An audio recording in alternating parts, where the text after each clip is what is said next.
in Springfield. So don't push me, ain't Donald Trump trying to grab him by the... Said it was some Haitians, somewhere out in Springfield. Women doing cartwheels. Have you seen Garfield? Have you seen Snowball? This about to snowball. I'm about to go off. I can't let this go on. Miss me like an airball. Tell me when my cat is cough it up like a hairball. I gotta tell them if they even put the fingernail on Santa's little helper to turn them to hamburger helper. Somebody better help them, cause I'm going to jail for showing them fellas helter skelter. Usually I'm content, but if you touch my dog, then I'm turning into John Wick. I'm lit. Bird better drop it. If you touch my pet, then I'm pulling up like CrossFit. They're eating the dogs, eat the cat. It's a shame, it's a pity. Gone overseas where they said Hello Kitty, but it ain't there, it's right here in your city. When I turn my back, now the cat goes missing and they where my peoples is at. Does anybody know where he took with that? Cause I heard they putting claws on felines, I'm mad. And my cat disappeared just like Felix the cat. And they got paid back. Thought she was a goner, but the cat came back. If you ain't a pussy cat, say drop that cat. Drop that cat. Drop that cat.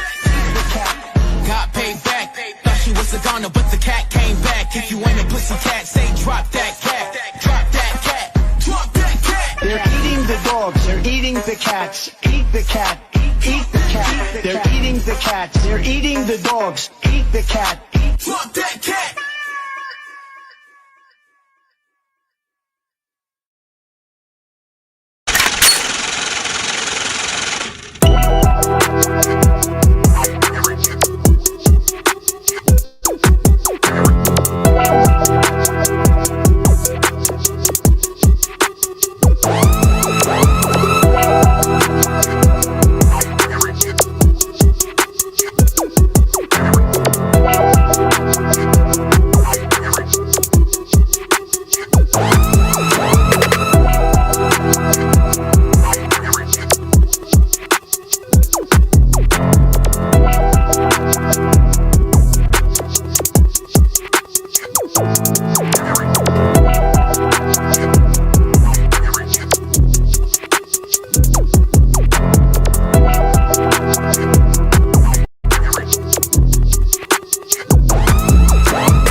Run, yeah, hey, okay, I'm fresh up out the package, sign my deal, I pay my dues. Affiliated to this paper, I need freedom for my family line. Draw my life design up like fine art, I'm jumping out just an unfamiliar coordinate. Topped off the porch like I could touch the sky. Red is not one trip, the ism talk the water out your faucet. Look at me flossing, I'm so wavy, I could change the tide.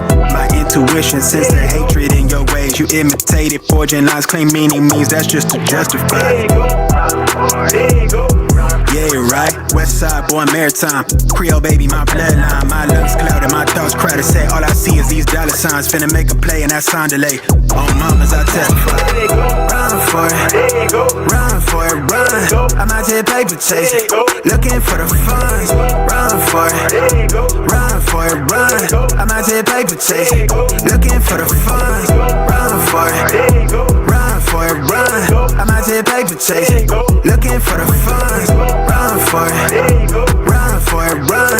I'm out here paper chasing, looking for the funds. Game recognized game. I'm from the Bay, okay, I'm versatile and my slang is different. I'm lane switching with the same people that I came up in this thing with. My head swivel, I'm homebound. Got a target back on my backside. The cat peeling with the cast iron. Better run for it, run before I catch you. Niggas out ball it, block it. Trying to stop my blessing. Gamble with your life. Don't bet it, don't bet it. They can't stop my blessing.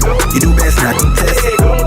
Yeah, you right. Real Lord in my blood supply. Dig ball up top finna make a play. I cast a lot like I'm standing on business. I'm standing on business. I'm standing on business. Dollar sign. If I say it twice, then I meant it right. My brain signal out of range with it. My palm mission, it's a dollar sign. You know, cosign and no co-pilot. They pip-tiles, my flow designer. My brain signal out of range with it. My palm mission, it's a dollar sign. Run for it, run for it, run. I'm out here paper chasing, looking for the funds. Run for it, run for it, run. I'm out here paper chasing, looking for the funds. Run for it, run for it, run. I'm out here paper chasing, looking for the funds. Run for it, run for it, run. I'm out here paper chasing, looking for the funds.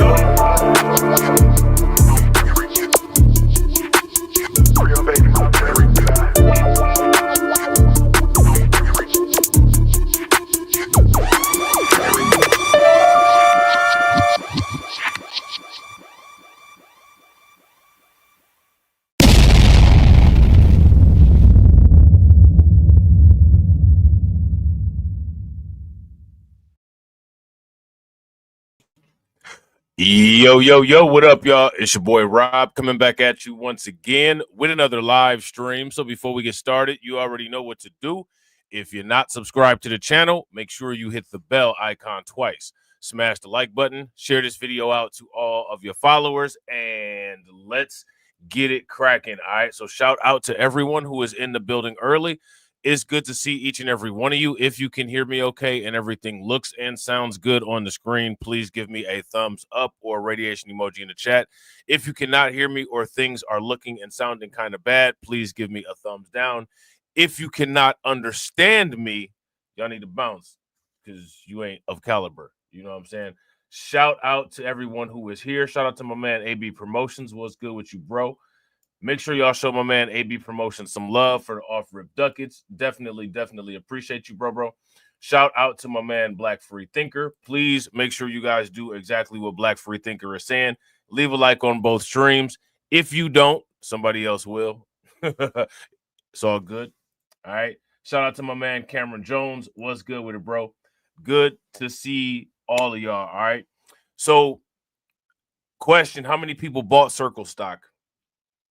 If you bought Circle stock since the IPO, and I think the IPO was a couple weeks ago, maybe actually only a week, possibly. The price is up about 500%. It IPO'd at around $30. It's now at about $250. So there's that, right? There's that. That's all I got to say on that, right? Next, what we're going to do is we're going to provide some more Bitcoin superior asset receipts. All right. You guys see this chart right here is a 10-year chart, and it's comparing Bitcoin, gold, and the S&P 500. As you can see, the S&P 500 has returned 198% over 10 years. Gold has returned 99% over 10 years, and Bitcoin has returned 254,905% over the past 10 years. And people still ask stupid questions about Bitcoin. Here's the easiest way to solve this query. Which of these three things has the highest 10-year return? Let me know in the chat. All right. Next, we're going to look at some more Bitcoin receipts. All right. Bitcoin versus traditional assets ROI comparison over 14 years. As you can see, the S&P 500 has given a return of 400%. Gold has given a return of 102%.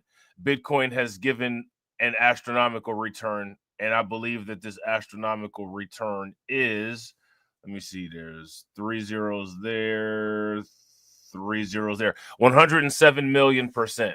I mean, at this point, I don't know what questions anyone would have. You know what I'm saying? But don't forget who and what we're dealing with. You know what I'm saying? So people are going broke. Love to see it. While people are going broke, shout out to Tia. Appreciate you liking for us, and make sure y'all throw some liking forces in the chat for Tia. While people are going broke, Satoshis are going to $1 million because that's what they're designed for, right? That's what they're designed for. Bitcoin is designed for maximum liquidity. As you guys can see here, corporate landlords are trapping renters. All right, this is in Florida. A Clay County woman's story highlights a bigger problem amid federal scrutiny. All right, so there's some type of federal scrutiny going on here with these landlords, and what they're doing is they're price trapping people. Okay, how many people have heard of price trapping? If you guys have heard of price trapping, give me a thumbs up. If you haven't, give me a thumbs down. A lot of people who haven't heard of price trapping are probably victims of price trapping and don't know it.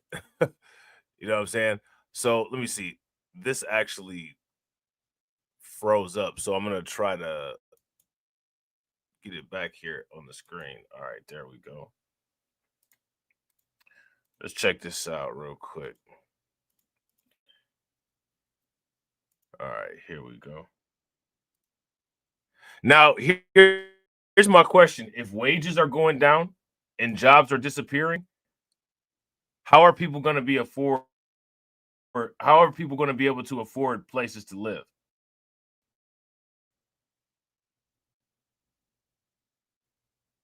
That's what this whole situation here is all about. And as you guys can see, the video's not playing. So we're just going to run through the article real quick, all right? Are corporate landlords trapping renters? Look at that. As soon as I started reading, something changed on the screen. Addressing affordability, the corporate landlords turning the dream of home ownership into a rental trap? That's the question a Georgia senator's asking. He's launching an investigation into 4 companies he says are buying up homes and driving up prices, pushing the American dream farther out of reach. Let me ask you guys this question. How do you guys feel about that? It's probably going to be some of you all that deal with this too. You might be dealing with it already.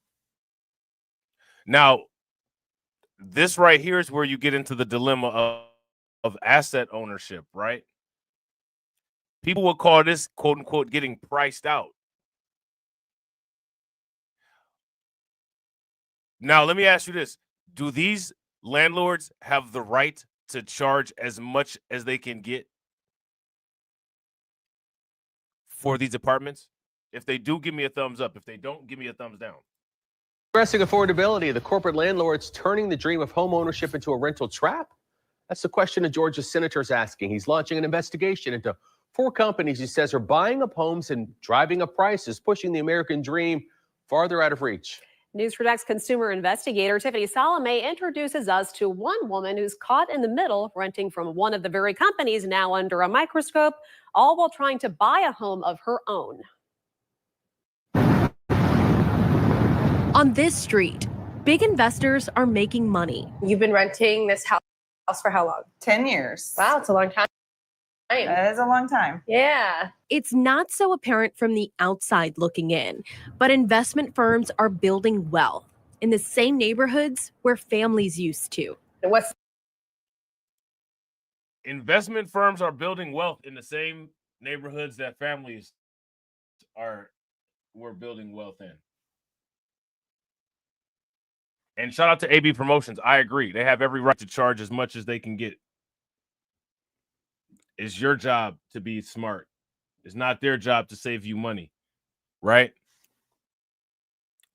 So these investment companies are buying up all of the houses. We've talked about this before. BlackRock, State Street, Fidelity, all of these different companies are buying up all of the houses while people sit there idle, while people like you, people like this woman here are sitting here paying all this money in rent, which as long as they're paying the money in rent, they're getting trapped into staying at that house because they can never save up enough money to be able to get out.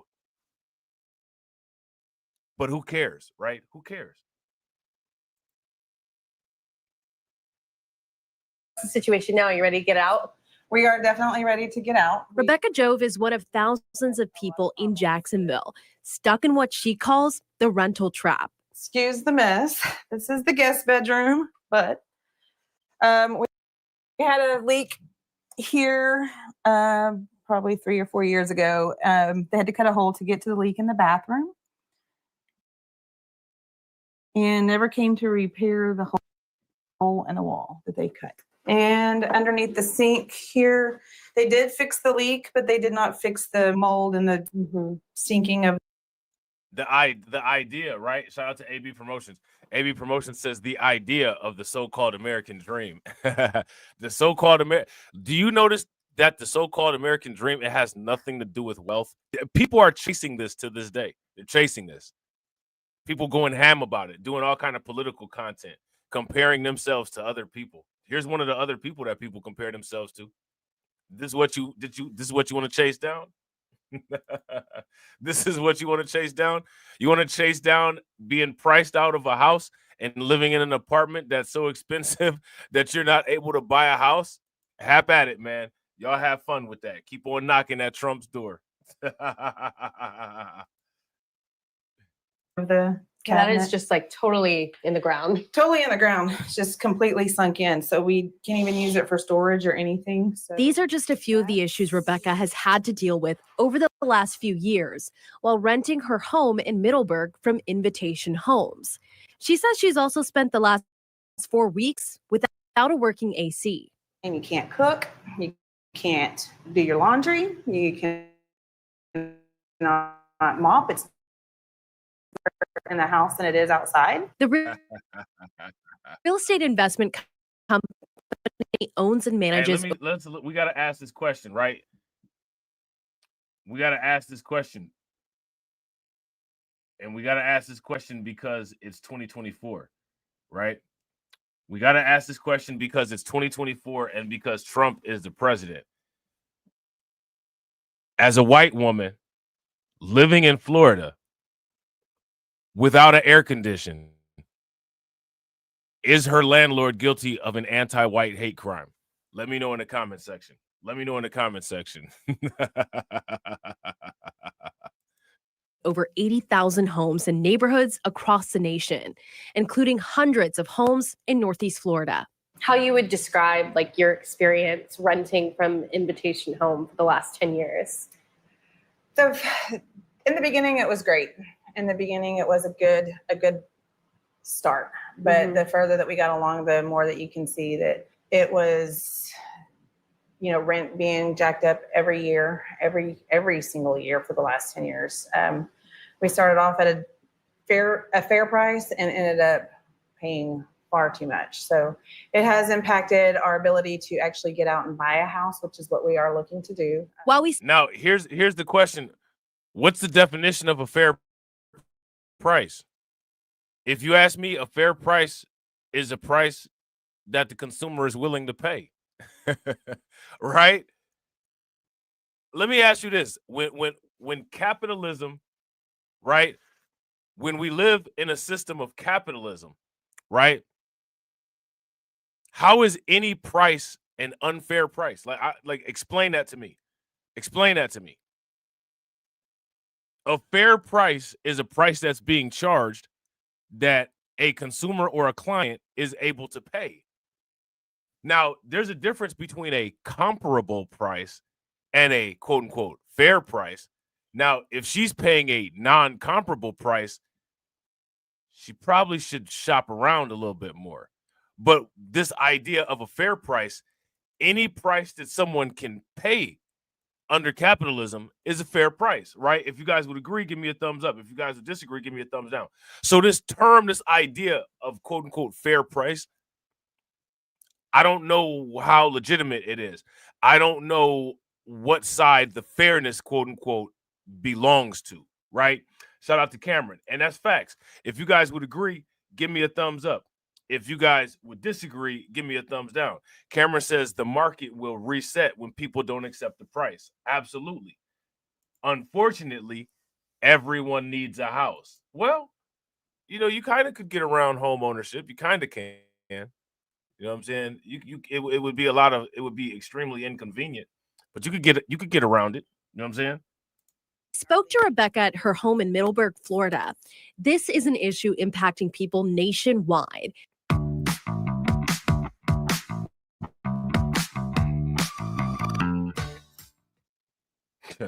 Including in Georgia, where Senator John Ossoff has launched an investigation into large out-of-state companies purchasing single-family homes. Hey, look, shout out to AB Promotions. AB Promotions says the hood has a lot of affordable housing. Someone should let her know. Facts. She gonna get turned out if she go to the hood. Somebody have her out on that corner in no time. You know what I'm saying? Lots of extra ways to make money too. You know what I'm saying? She could mess around and become somebody's side hustle. You know what I'm saying? Practice, he says, is raising prices and squeezing out local families. More and more Georgians who are renting instead of buying are facing mistreatment or abusive practices by corporate landlords. And since 2009, public reports and research have identified an increase across the country in large national firms buying up single-family homes in bulk. Now, again, here's the question. How is this quote unquote not fair? Single-family homes in bulk. How is this not fair? I mean, explain to me how this is not fair. I didn't know that there were rules, right, of what corporations can versus can't buy. She's shout out to my man Carlton Way. These are familiar excuses. Oh, it's not fair. Oh, it's not fair. Oh, it's fair. Right? Thanks for the rent, lady. Bulk to convert them into rental properties. Ossoff's inquiry targets 4 major companies, including the company Rebecca rents from, Invitation Homes. It also targets Main Street Renewal, Tricon Residential, and Progress Residential. He shared details on his investigation during a recent press conference. To date, my staff has interviewed more than 160 witnesses, including housing policy experts, local officials, realtors, attorneys, renters, and prospective homebuyers. Georgians consistently report being unable to find a home that they can afford and that they've been squeezed out of the housing market due to rising home prices. So make more money. After 10 years as a renter, Rebecca is right. Let me finally buying her own property to call home. If you ask me, this sounds like victim talk. This sounds like, if you guys would agree, this sounds like victim talk. Give me a thumbs up. If you guys disagree, give me a thumbs down. Shout out to Carlton Way. This sounds like victim talk. If you don't have the money to pay rent, well, here's the solution. Make more money, right? If you put that into Chat GPT or if you put that into Grok, that's what that would tell you, right? If you put that inquiry into any AI learning model, that's what that AI would repeat back to you, correct? If it's correct, give me a thumbs up. If you guys would disagree, give me a thumbs down. Shout out to everybody watching. I appreciate you guys. If you all haven't smashed the like button yet, please do me a favor. Smash that like button. Also, if you guys haven't hit the bell, please take a moment, hit that bell, and also please share the stream to your social media. Now, what I want you guys to understand is this public outcry sounds like similar pathetic complaints, crying about money. You guys heard similar complaints to this before? You hear them all the time. Go search on YouTube. You'll find some. We can't afford this. We can't afford that. But we just raised this amount of money for X, Y, Z. Everybody's crying the same tears.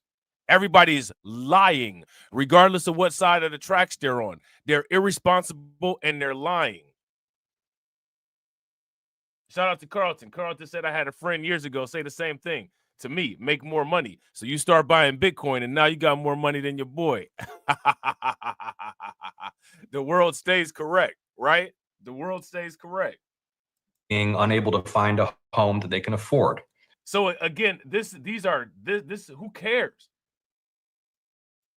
Cry me a river, right?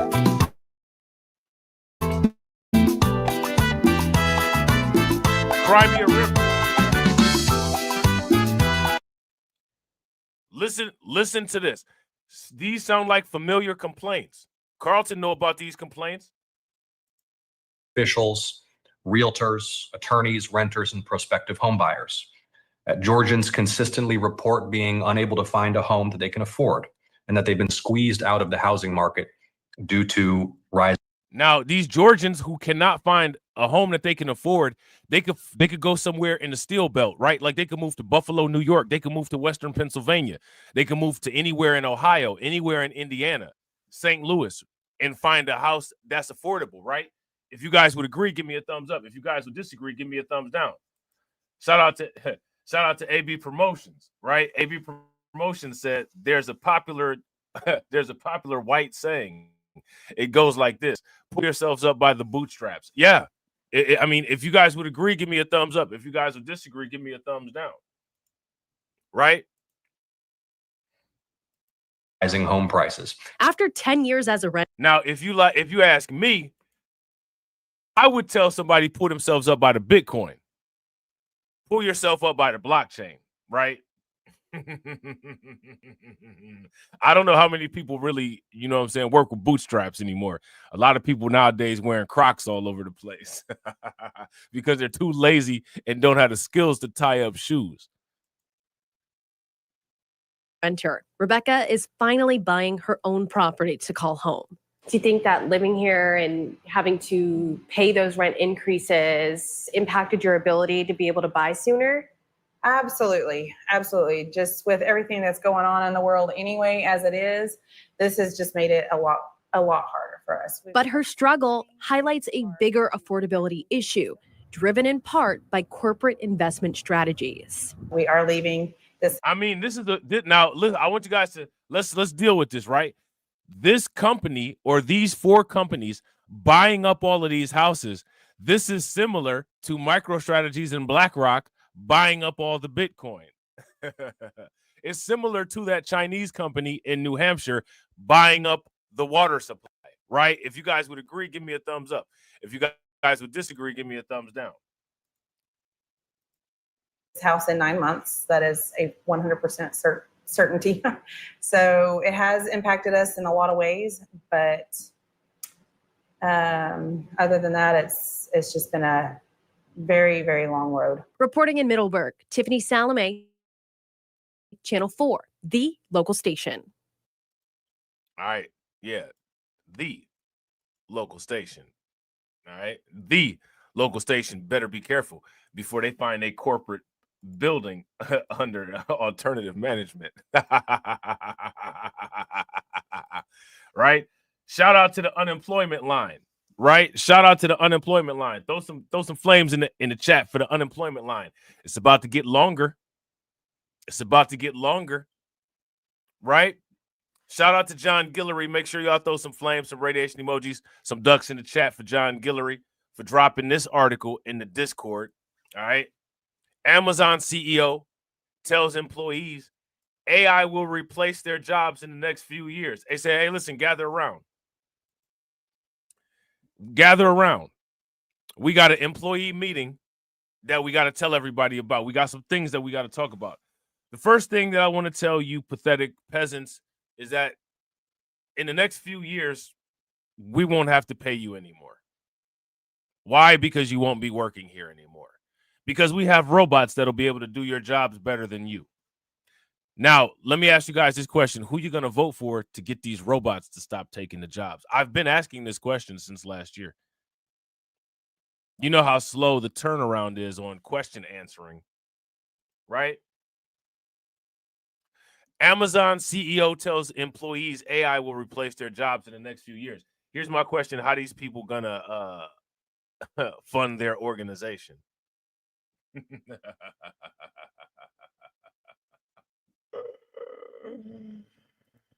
Yeah, shout out to Black Free Thinker. Black Free Thinker says, hard for me to hear about housing too expensive when Taylor Swift and Beyonce were making records amount of money during their respective tours. Right. I mean, Elon Musk has a house. Right. So, I mean, you know, if he can afford one, anybody can. Right. Shout out to Carlton, man. I appreciate you, bro. Make sure you guys show Carlton some love. Throw some flames, some radiation emoji, and some ducks in the chat for Carlton for feeding the liquidity. Yeah. My man says $2 for a future $100 XRP. You already know that's exactly what I'm about to do with that money. Make me liquid. Make your boy liquid. Make your boy great. How do you think that we fund this organization, huh? We're not exactly the march of dimes. Right? Speaking of make your boy liquid, make your boy great. I was reading the article and it happened to be about XRP. It was about owning 10,000 XRP, right? Guess who they quoted in the article? They quoted the quote-unquote YouTuber, the Modern Investor. Shout out to the Modern Investor. His people have made him great to where he's being quoted in magazines. You know what I'm saying? If only. Right? If only. Shout out to my man Hurricane IQ. What's good with you, bro? I appreciate that. Make sure you guys show Hurricane IQ some love for standing on business for 22 months. Definitely appreciate you, bro. I'm standing on business. I'm standing on business. I'm standing on business. Yeah, it was a good article talking about owning 10,000 XRP. How much does 10,000 XRP cost right now? 10,000 XRP costs about what?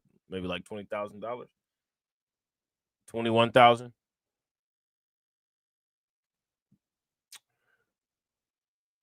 I've seen some articles that say 1,000 XRP, quote unquote, could possibly be a path to prosperity in the future. Right now, we talk about cryptocurrency a lot, but we also talk about other assets. Right. I've been saying since the IPO for people to buy Circle because Circle would probably go to $500 in the next 5 years.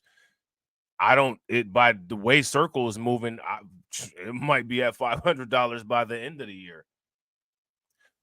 So, you know, when we have these discussions, right, and you have the Bitcoin, you know, critics come in and say odd arguments, right? Shout out to my man Carlton Wade. They come in with the strange flexes, right?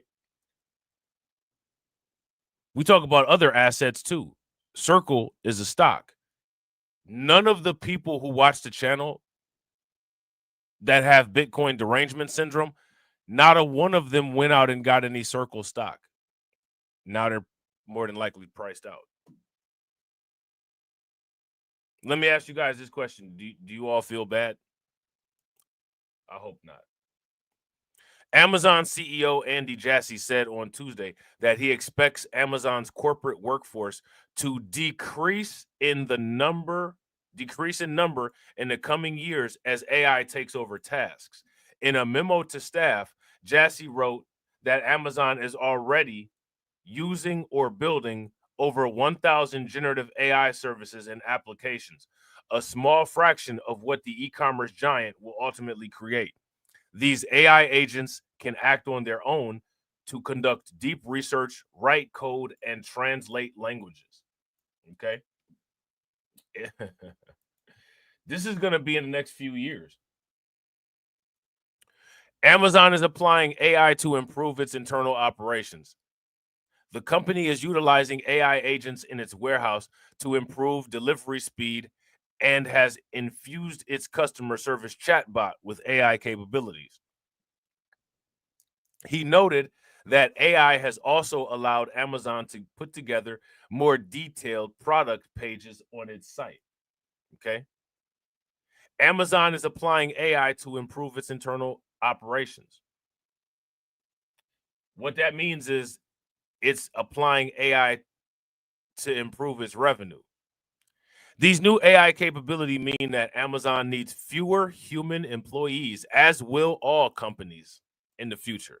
The earth needs fewer humans, period. Right? Shout out to Carlton. Shout out to Wade.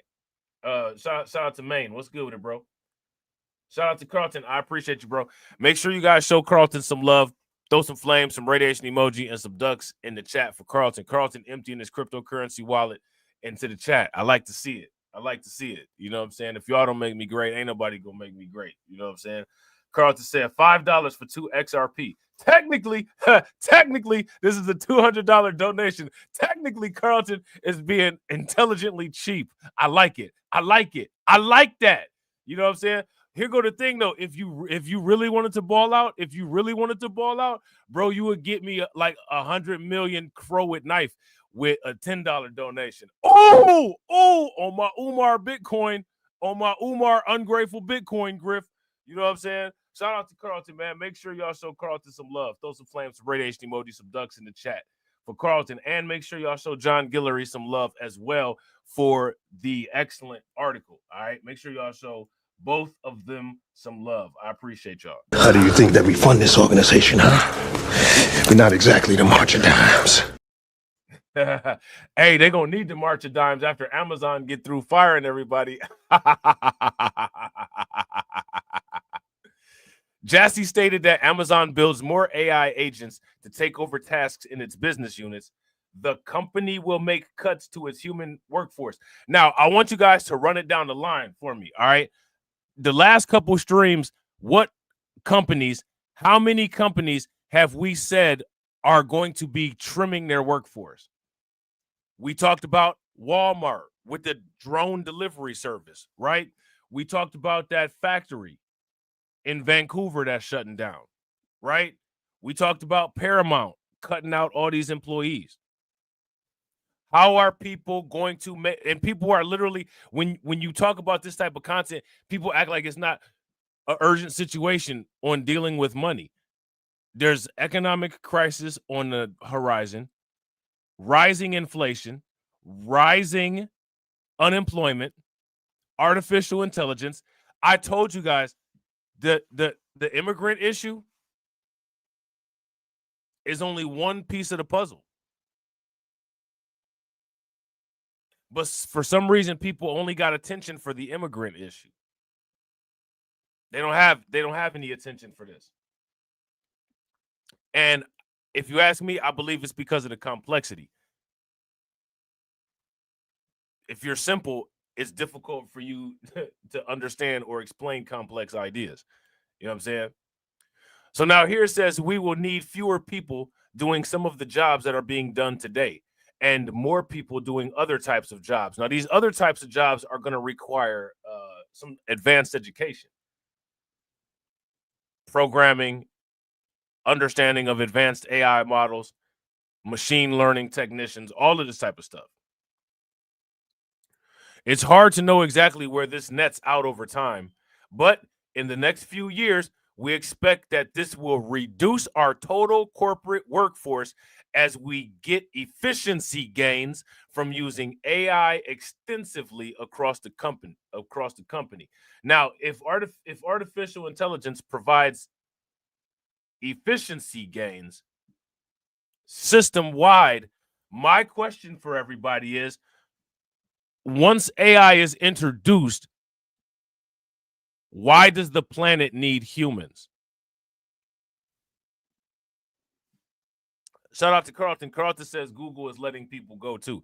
Make sure if you guys come across any any article or any content about Google letting people go, make sure that you guys send it into the Discord. Any companies, any closings, any budget shortfalls, anything that shows anybody going broke, right?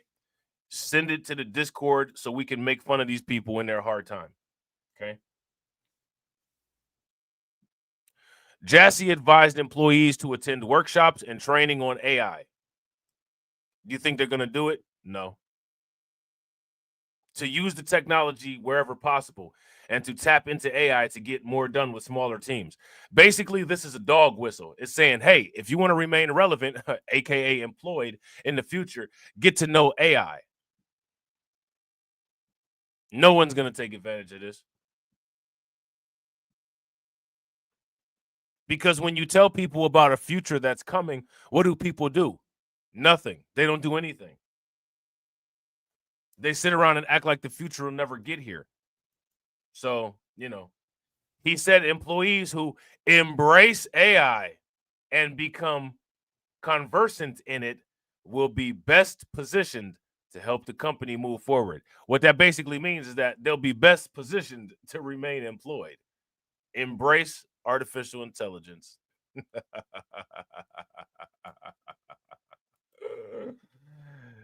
Oh, man. Shout out to John Guillory. John Guillory said, pure villain mode. Laugh at their pain. Yeah, we got to laugh at their pain. We got to make a comedy show about them not being able to keep a roof over their family's head. You know what I'm saying? Because they could have been doing other things. They could have been dealing with these situations, but instead they chose not to. Right? In this type of situation, this is who women decide to make families with. This is who people decide to get married to. Everybody likes attention. Their choices should be exploited and put on a blimp and flown across the world for everybody to see. Because that's what they want anyway. Attention is a form of currency too.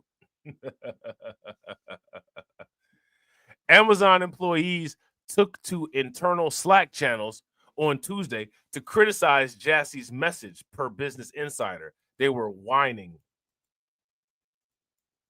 In dozens of messages that reached thousands of employees, workers expressed hesitation about the reliability of AI. AI is more reliable than human workers. AI is not going to talk back. That's one of the reasons why people are looking at these AI girlfriends. The same reason that jobs are looking at AI employees. AI is not lazy. It does what it says. It does what it's told. It works at maximum efficiency at all time. It's not going to go on break. Workers are not worried about the reliability of AI. Workers don't even understand AI. Workers are worried about being able to pay their bills. Any worker that expressed hesitation about the reliability of AI, just ask them the simple question, which machine learning model do you feel is the least efficient? They won't even be able to tell you what machine learning is. They're not worried about the reliability of AI. They're worried about being able to pay their rent. They're worried about being replaced. They fit into replace. Yeah, they are. They fit into replay. Yeah, they are. You know what I'm saying? Now, they telling you how not to be replaced, right? Embrace AI. Embrace it. Go give it a hug. Go give it a kiss. You know what I'm saying? Go embrace AI. Show AI some love. Take it out to dinner. You know what I'm saying? Become conversant in it. You want to keep your job.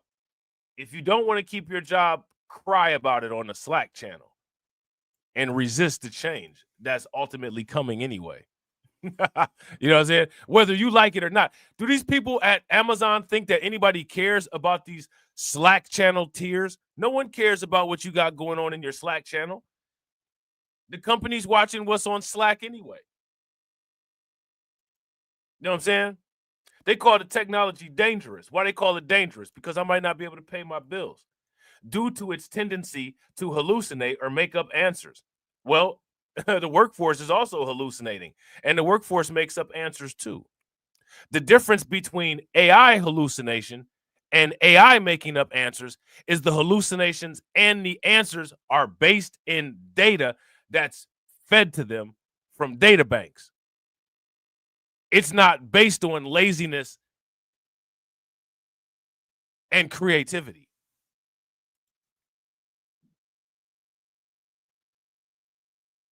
You know what I'm saying? Others voiced concerns about possible layoffs in the coming years. Shout out to these people for being honest, because that's what they're really worried about.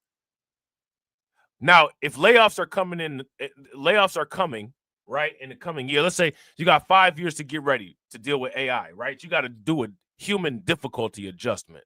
I don't feel bad for people having to do a difficulty adjustment because Bitcoin does a difficulty adjustment every 4 years. 4 years is the time that it takes to get a new president. 4 years is the time that it takes to get a 366-day year. And 4 years is the time that it takes to get a bachelor's degree. If Bitcoin can difficulty adjust every 4 years and it was completed and it was created by humans, why can't you? You better adjust your difficulty. There is nothing more motivating on a Tuesday than reading that your job will be replaced by AI in a few years. I'll tell you something that's more motivating than reading that. Understanding that Satoshis will go to $1 million one day, but instead, you don't deal with Satoshis. So deal with losing your job.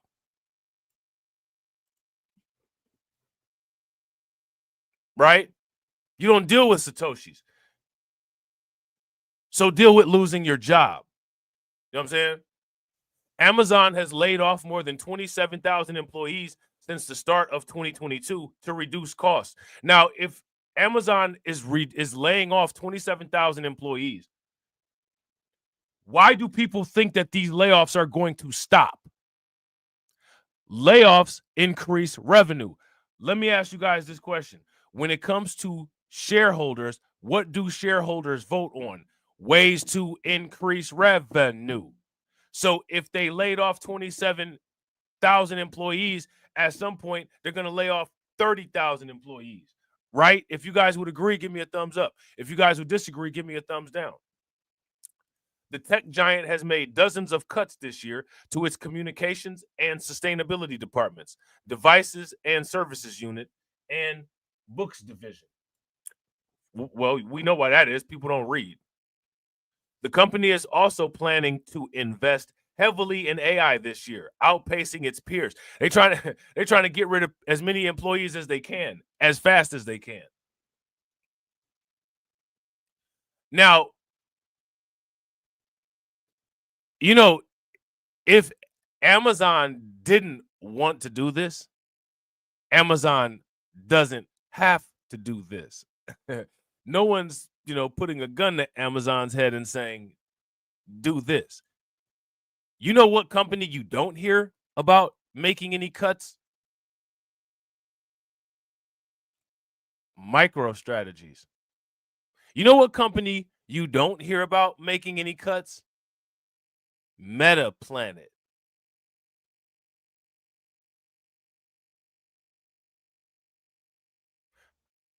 They got AI agents that can buy Bitcoin and issue convertible bonds.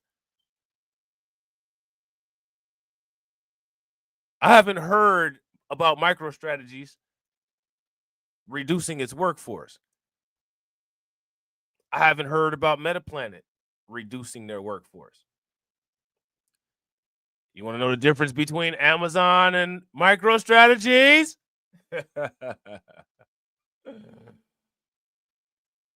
Amazon don't have no Satoshis. MicroStrategies got hella Satoshis. When is the last time you heard about a massive BlackRock layoff? Anybody got the date on that?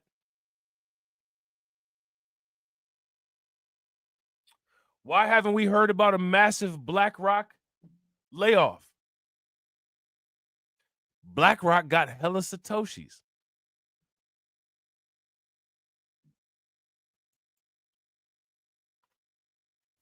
Food for thought. And hurry up and eat while you can afford it, because you're not going to be able to soon. According to a quarterly earnings call in February, Amazon plans to spend about $105 billion in capital expenses this year, with the majority of expenditure going toward AI. Amazon is investing $105 billion to get rid of its workforce, and people still want to work there. They're still fighting to work there. I got to fight to work at this company that's willing to spend $105 billion to get rid of me. How stupid can you be? This is why the rich deserve to be rich and the poor deserve to be dirt broke.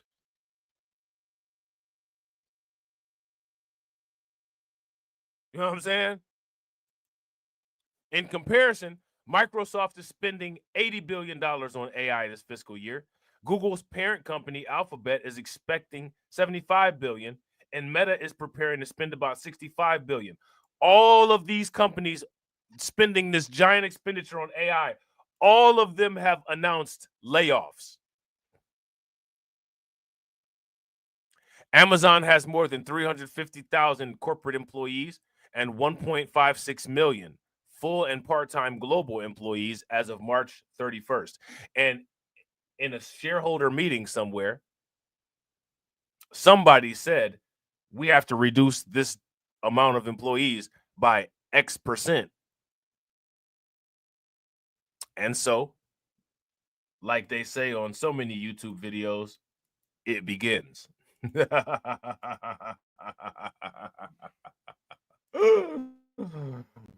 Shout out to Colorado, man.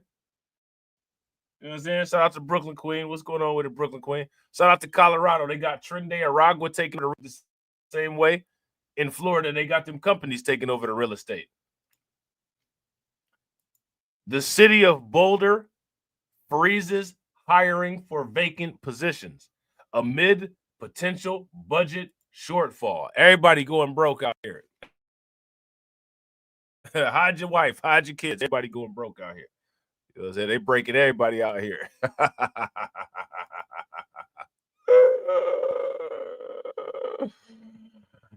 Had your wife, had your kids. They breaking everybody out here.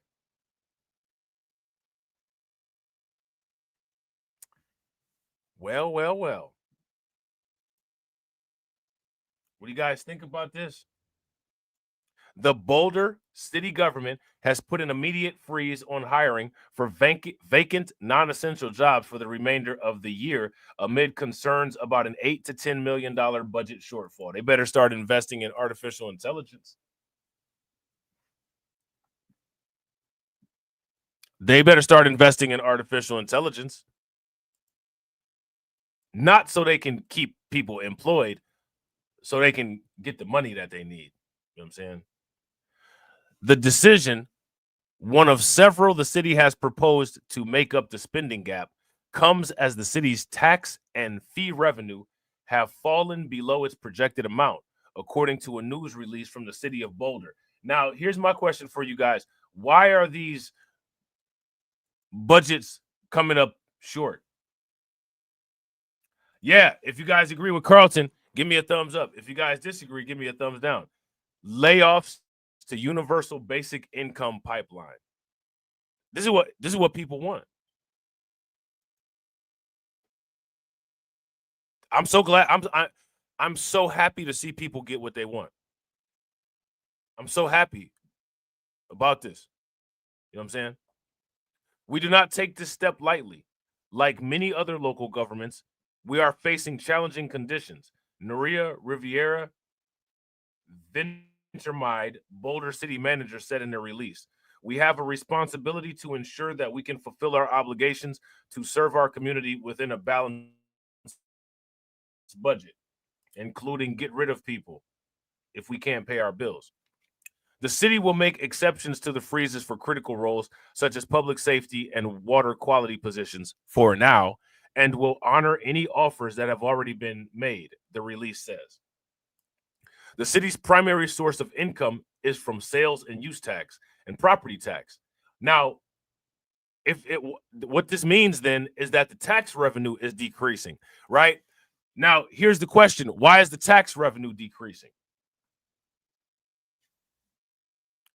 The tax revenue is decreasing because stupid people are broke.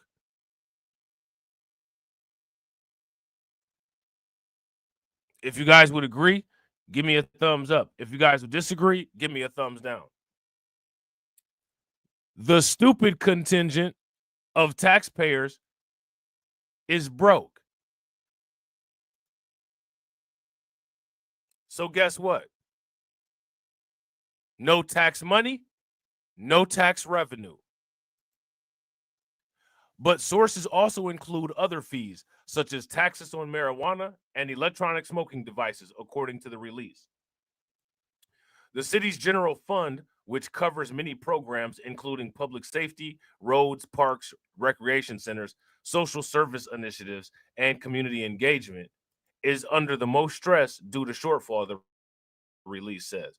In addition to the hiring freeze, the city has asked every department to seek opportunities to underspend their allocated budgets for the remainder of 2025. They got a whole 6 months that they have to operate under budget, including the information that the budget increases are unlikely until 2026, according to that release. They're not getting any more money until 2026. The measure will prevent mass layoffs. Now, these measures are not going to work for long. Yeah, shout out to AB Promotions. AB Promotions says because people are not working. Let me ask you guys this question. Are people not working because they're lazy? Yeah, and kind of. Right? Kind of. Right? If you guys find any information in your travels about people not working, y'all know what to do with it. All right? Wage cuts or the city dipping into its emergency reserves, the city says. Additionally, officials are understating that amidst nationwide changes in consumer behavior, the city may need to have a difficult conversation about how to balance priorities and community services in a more difficult economic environment. Let me ask you guys this question. What's so difficult about the economic environment? Looks like Bitcoin ain't the only one going through a difficulty adjustment. Looks like the economy is adjusting itself for difficulty as well. Now, here's my question. How and why is the economy adjusting itself for difficulty? We're not alone, Riviera Vandermeide said in a release. Frankly, some of our peers are facing bigger gaps, but we've done some important foundational and strategic work that will help us weather this storm. I'm proud of the progress we've made. You haven't made any progress. You've made an announcement. An announcement doesn't equal progress. Right? They didn't make any progress. They made an announcement. Why are all of these cities going bankrupt? Why are all of these people going bankrupt? One of the main reasons why everybody is going bankrupt is because these people don't have any Satoshis. Let me ask you guys this question. When is the last time you saw somebody with Satoshis bankrupt?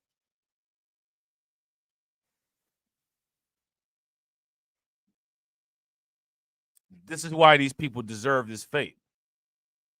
This is why they deserve no sympathy. You have to psychologically prepare for the mass annihilation of wealth and prosperity that you're about to see, and understand that no charity is deserved. So don't be silly and give away what you worked for. Okay? The idea of charity is silly. The only reason charity exists is because rich people use it as a tax coupon.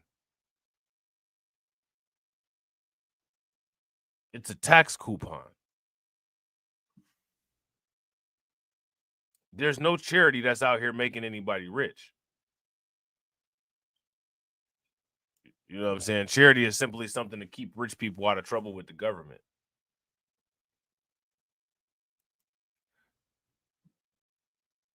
Could Area Township be the first in Ohio history to go bankrupt? Why are they going bankrupt? Why are they going bankrupt, ladies and gentlemen? Why do people go bankrupt?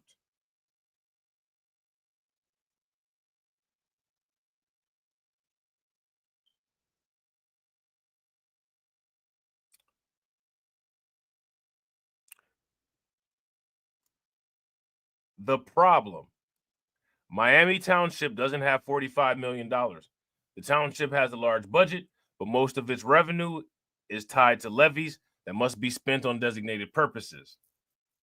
The township only has about $1.2 million in discretionary revenue,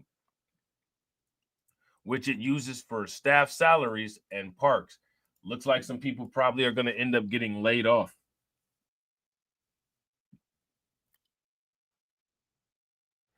That well, good luck.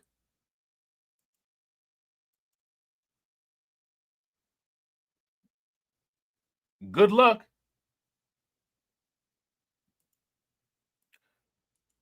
Shout out to EC for subscribing. We appreciate you. EC trying to make us great.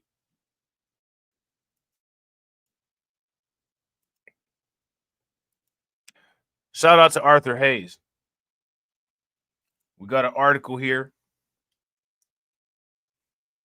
from the Daily Hold. All right.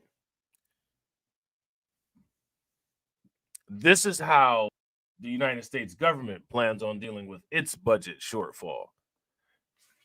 The U.S. government will, and this is allegedly, print, and this is 900, looks like 9 trillion. Let's see, this is 1,000, 100,000, million, billion. Okay, 9 billion. The U.S. government will print $9 billion, says Arthur Hayes, which is why he believes a wave of cash will flow into Bitcoin and crypto. Okay.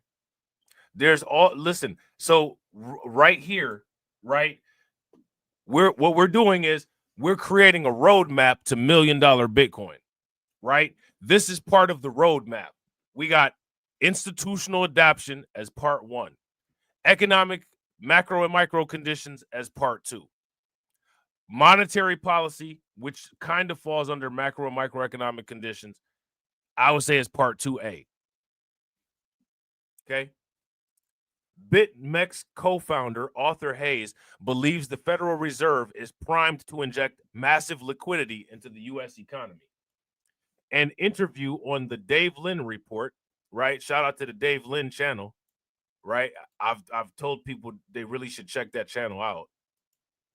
It's a really good channel. You know what I'm saying?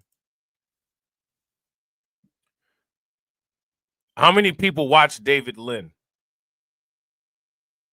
YouTube does this interesting thing with the algorithm where if you watch David Lynn and The Modern Investor, if you watch The Modern Investor in the morning, it'll automatically play a David Lynn video after The Modern Investor. You know what I'm saying? Now, you guys understand the constraints that I'm under, right? We all understand the situation, right? Our people won't make us great. So shout out to DJ Elmo. What's good with it, bro? So YouTube will never auto cue our content behind any of that.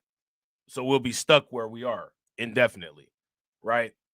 But for those who are looking for other insightful economic content, the David Lynn Report is a great channel, in my opinion. Everybody should watch that channel, okay? In an interview on the David Lynn Report, Hayes says that between now and 2028, liquidity in the realm of 9 trillion, oh, it was 9 trillion, I thought it looked like billion, will be injected into the U.S. economy, initially flowing into the traditional economic sectors before trickling down to risk assets such as Bitcoin. All right, now Bitcoin needs a $21 trillion market cap in order for there to be $1 million Bitcoin prices. All right. Shout out to Carlton. Carlton said, I just subscribed to David Lynn. I will check him out. Yeah, I really enjoy his channel. He's one of the, I watch his channel every day. Him, The Modern Investor. You know what I'm saying?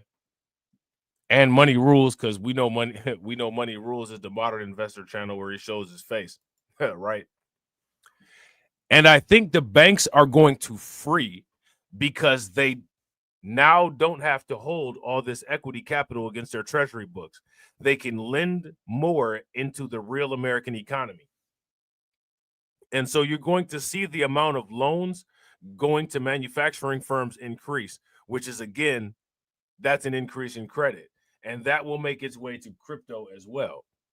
BitMEX co-founder says Bitcoin could skyrocket by around 139% from the current price by the end of the year. By 2028, Hayes, and again, they had ChatGPT write this. You could tell there's errors. Hayes said Bitcoin could go up nearly tenfold. Okay. Now, if Bitcoin goes up nearly tenfold, a 10x, that's a zero at the end of where we already are, $1 million. Right? If you guys would agree, give me a thumbs up. If you guys would disagree, give me a thumbs down. If Bitcoin increases tenfold, right, it would be multiplied times 10. That's an extra zero at the end of 100,000. That puts us at $1 million, $1 million Bitcoin, right? So again, we're creating the roadmap and following the events that in theory should lead us to $1 million Bitcoin. Because when it comes to $1 million Bitcoin, it's all mathematical. Right? If you guys would agree, give me a thumbs up. If you guys would disagree, give me a thumbs down. So I think that we get to a $250, or I'm sorry, I think we get to a $250,000 Bitcoin by the end of the year. It will be bumpy along the way, obviously, but that's sort of my end of year target. And then $1 million Bitcoin. So we got to get to 250,000, of course. Numerical order, right? So there's that. All right. So now here it says, so Bitcoin has a fixed supply. It's obviously a much smaller market in terms of market cap. And so you have a lot of things chasing a very small door. Then the prices go up on the margin. And that's why Bitcoin has been the best performing financial asset in the last 15 years. And again, we already know this, right? Shout out to Carlton. We already know that Bitcoin has been the best performing financial asset in the last 15 years, unarguably, unless you're delusional and foolish, right? As a result of the evidence that we posted earlier, right? And since that claim was just made, we're going to repost all of that evidence, okay? We're going to do 100 assets versus Bitcoin, right? We're going to do 100 assets versus Bitcoin. So here we are. Let's get it cracking. Since June 18th of 2015, Bitcoin has returned 42,716.7%. The NASDAQ has failed and returned 284.1%. The S&P 500 has failed and returned 184.7%. And the XAU USD has failed even further at 121 or 124.1%. There's that. Next, 10-year comparison, right? S&P 500 has returned 198%. Gold has returned 99% or 9% only, right?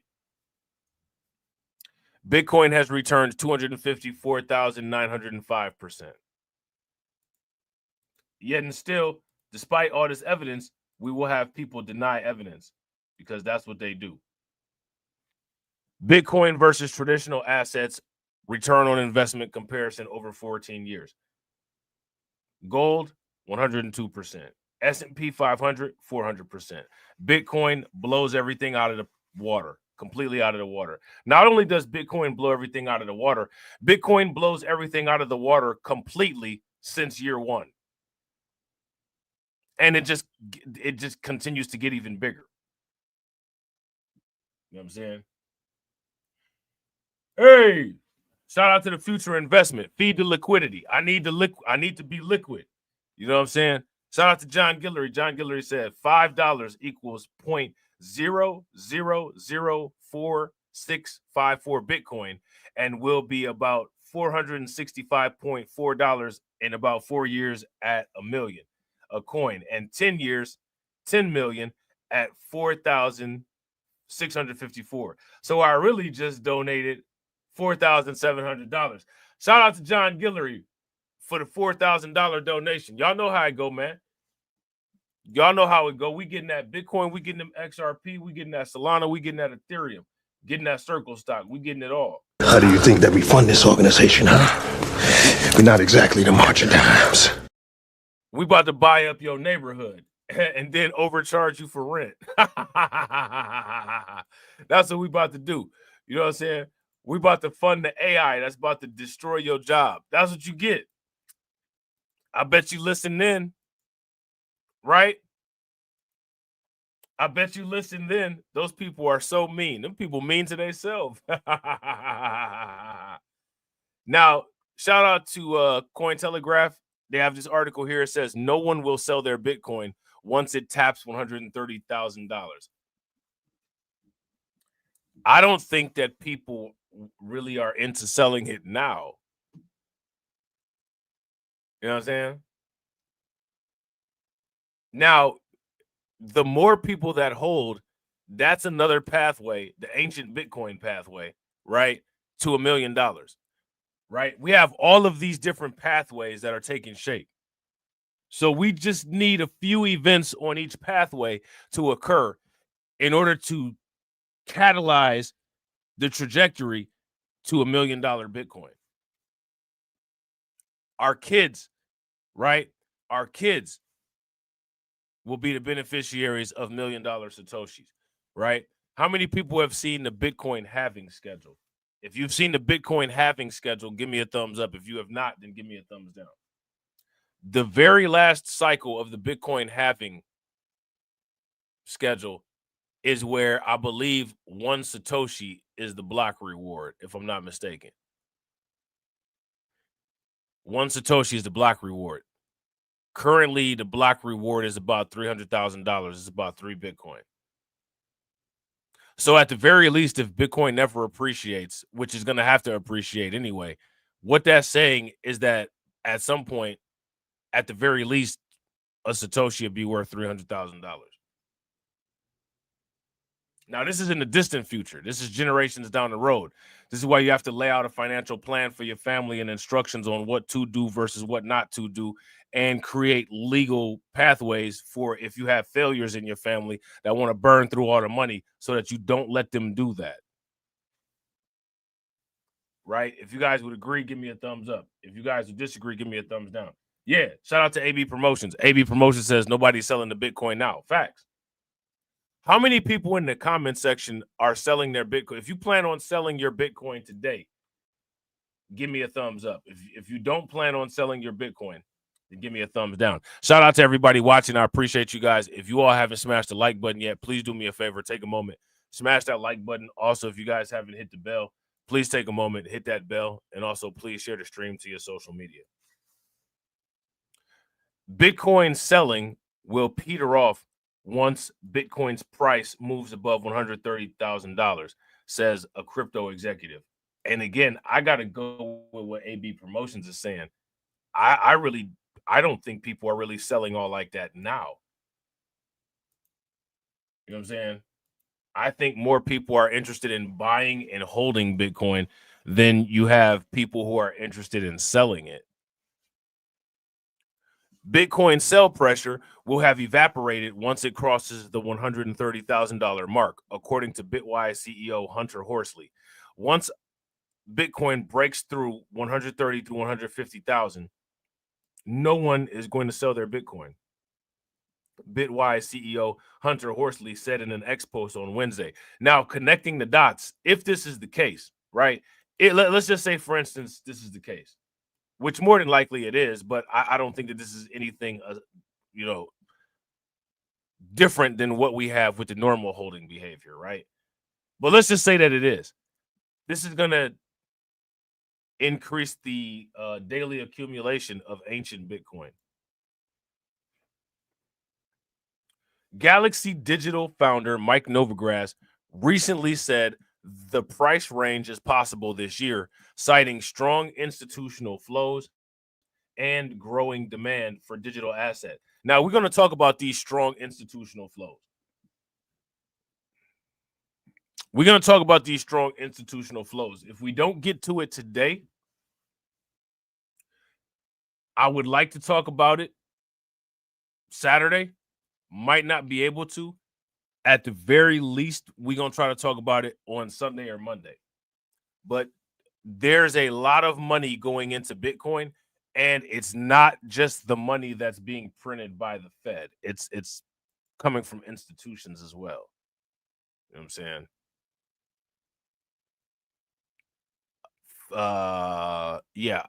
Let's take a look at this article real quick and then we'll go back. Okay. But this article kind of substantiates what I'm talking about.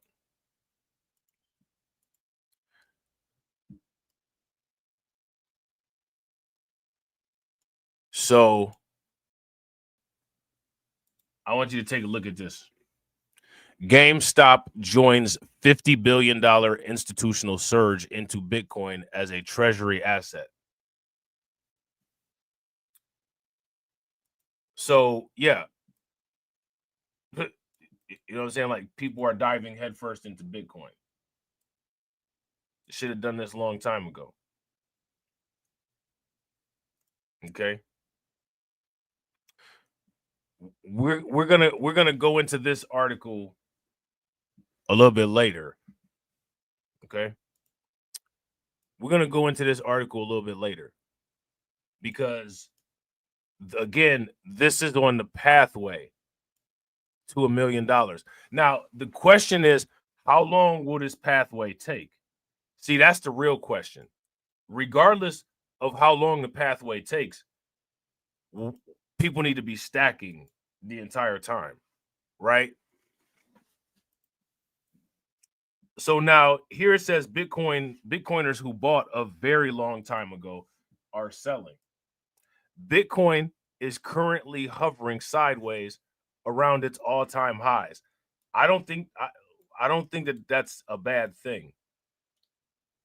I don't know too many assets that hover sideways around their all-time high. You know what I'm saying?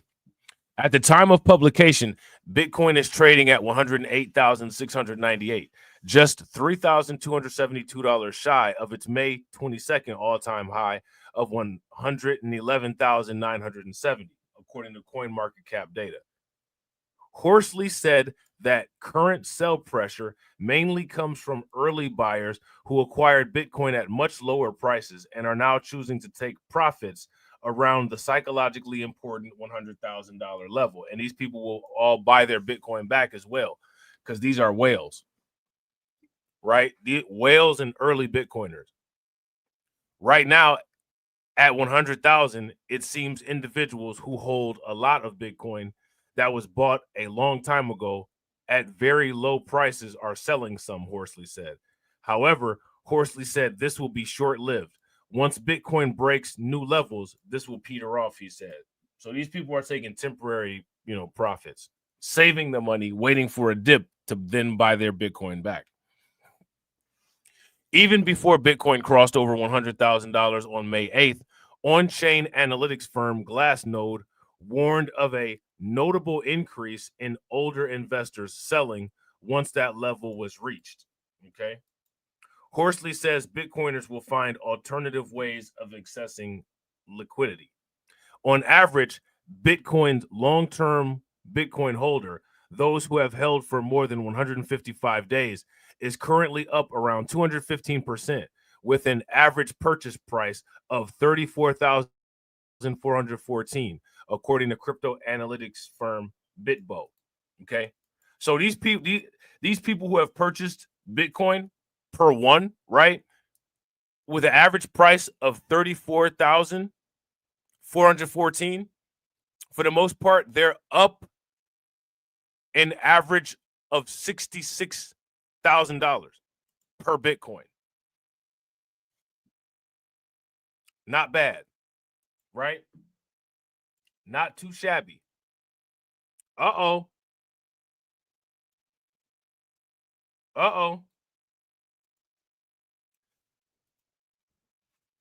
Tightening Bitcoin supply is the talk among the industry.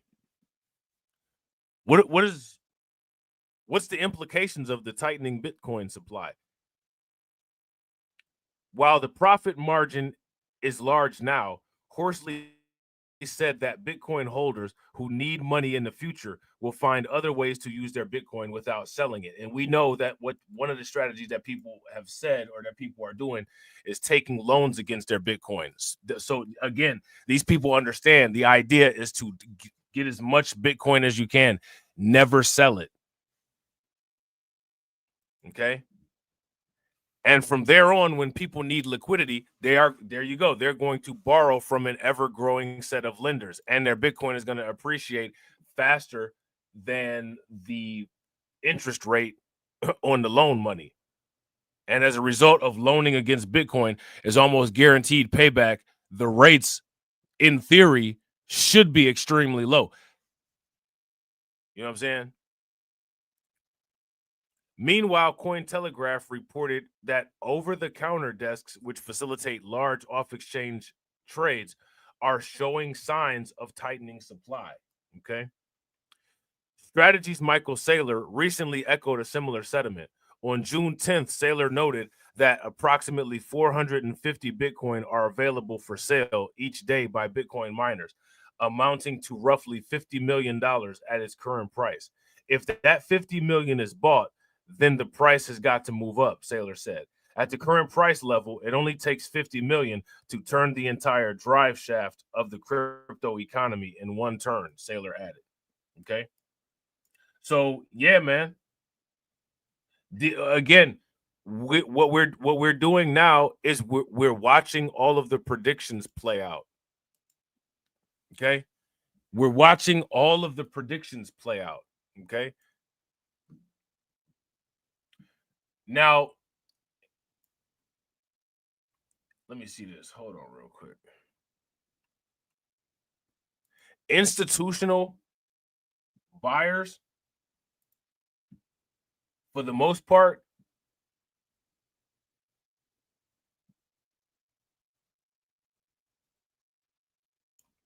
hold on real quick. Institutional buyers, for the most part, are buying up all of the Bitcoin. Now, Cointelegraph, they got like some spam popping off here. And they got some type of Cointelegraph token that they're like trying to force people to get. So it's like this increasingly complicated pop-up ad that just won't go away. But guess what? We got it. All right. Centralized Bitcoin treasuries hold 31% of Bitcoin supply. Price manipulation, market manipulation, right? Centralized treasuries, including governments, ETFs, and public companies, now control approximately 668 billion of Bitcoin circulating supply. Now we got to run this down the line. How did this happen? How did this Bitcoin supply become centralized? How did it happen? Here's one way that it happened. When Bitcoin was priced for poor people, they didn't buy it. Or when Bitcoin was priced for poor people, they bought it and sold it. That's how it happened. As a result, who is it now that buys up all the Bitcoin? Institutions. Institutions are on an eternal Bitcoin buying spree that's never going to end. If you guys would agree, give me a thumbs up. If you guys would disagree, give me a thumbs down. Shout out to everybody watching. I appreciate you guys. If you all haven't smashed the like button yet, please do me a favor. Take a moment and smash that like button. Also, if you guys haven't hit the bell, please take a moment, hit that bell, and also please share the stream to your social media. All right. Almost a third of the Bitcoin supply is held and controlled by centralized treasuries, and early adopters hold a disproportionate share, according to recent research by Gemini and Glassnode.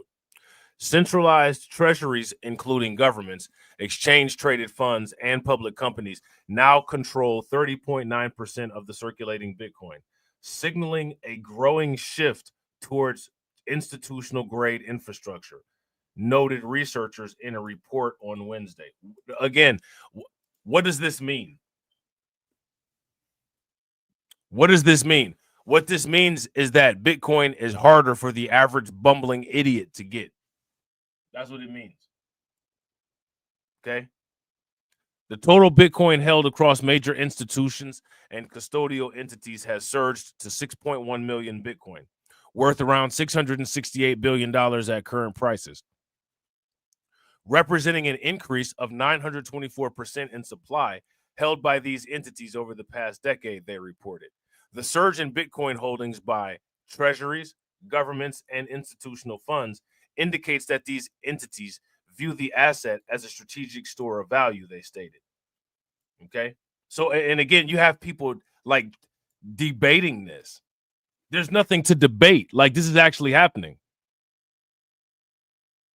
This is what I try to say when people come in and have these like 2016 arguments about, like, that's all of that is over. This is already happening. This is the future. It's not stopping because you have some type of Bitcoin derangement syndrome.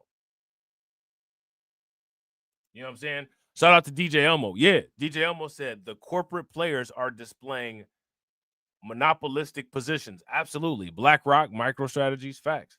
But if you ask me, corporate monopoly is always the ultimate goal of capitalism.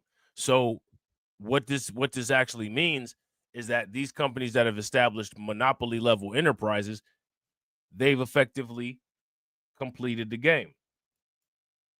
Now they just sit back and let the money come. Right? If you guys would agree, give me a thumbs up. If you guys would disagree, give me a thumbs down.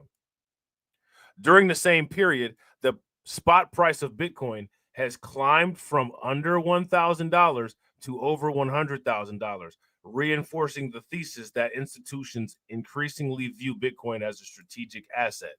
Institutions view Bitcoin as a strategic asset.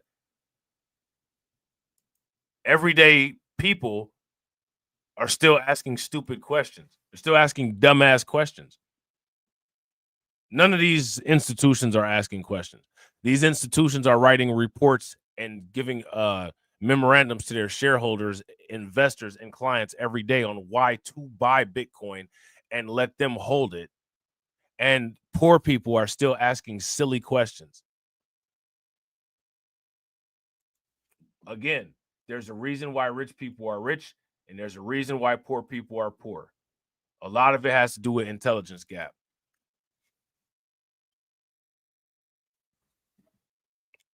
Another part of it has to do with internal locus of control. Centralized exchanges hold lion's share.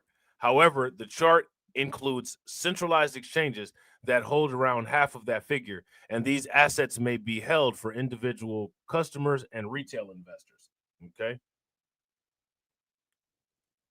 That report also observed that across all institutional categories, the top three entities control between 65% and 90% of total holdings, signaling that early adopters continue to shape institutional market structure.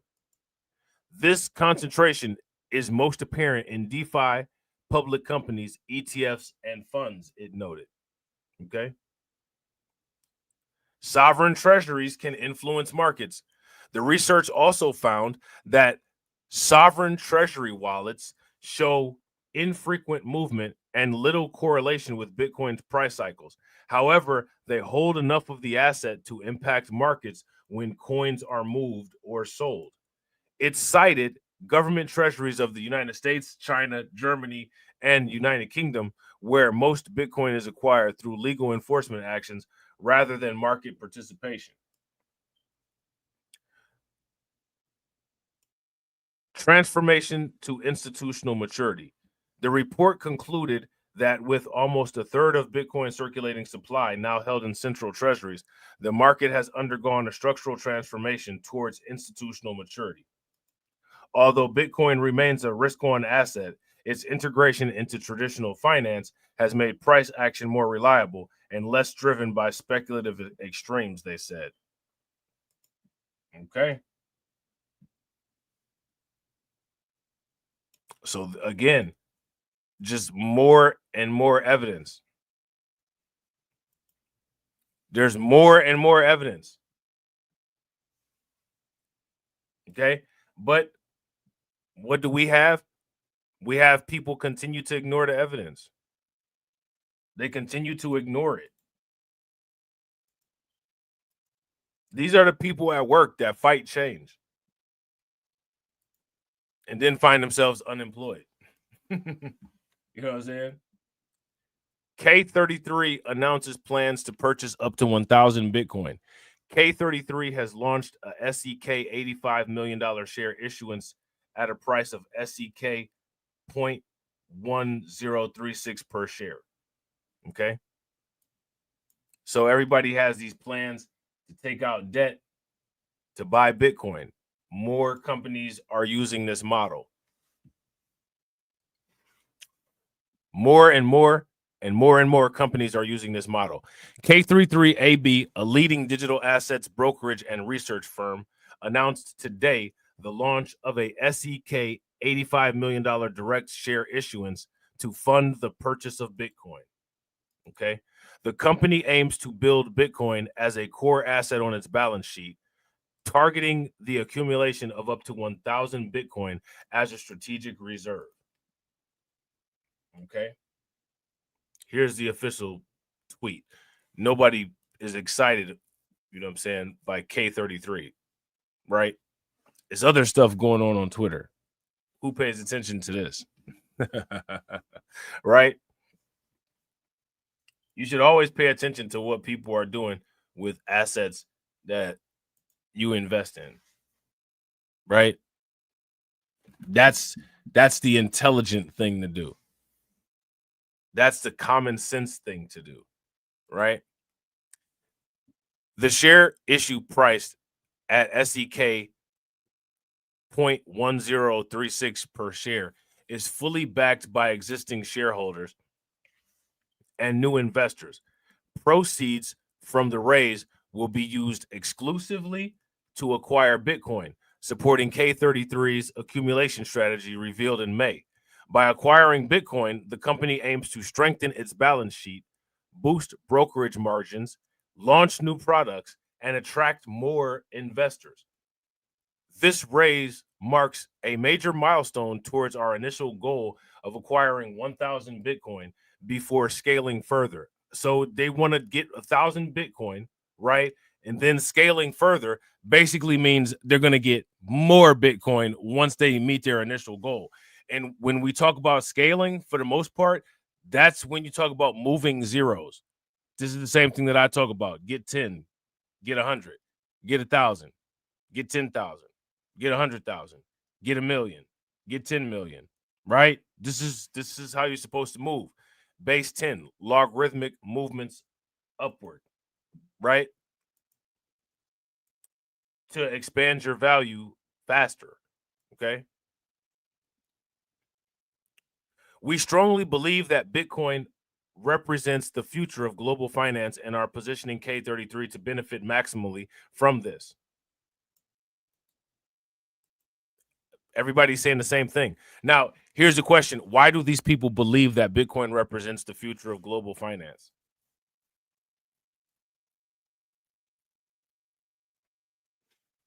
Most companies that are involved with Bitcoin seem to be convinced of this, right? But here's the question. How are they convinced of this? And who's convinced these people of this?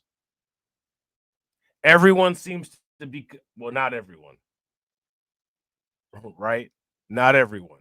But a lot of people seem to be convinced of the same thing. Who's doing the convincing? Why is everybody so convinced? A strong balance sheet built on Bitcoin enables us to significantly improve our brokerage operation while maintaining full exposure to Bitcoin's upside potential. Everybody is betting on that $1 million Bitcoin. When they talk about the upside potential, that's basically saying they're betting on that $1 million Bitcoin. Okay. As part of the strategy, K33 recently completed its first Bitcoin acquisition, purchasing 10 Bitcoin for approximately SEK 10 million on June 3rd.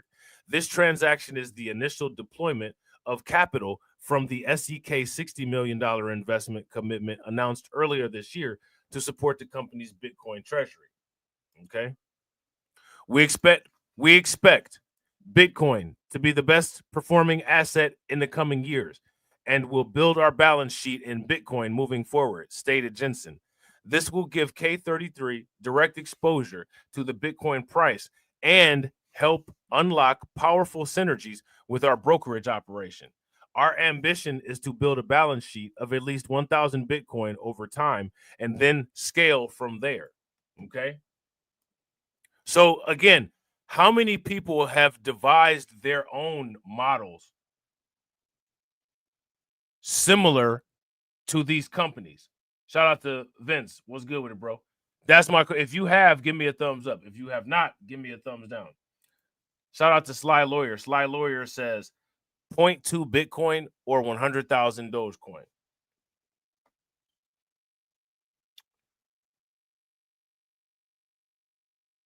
What do you guys think?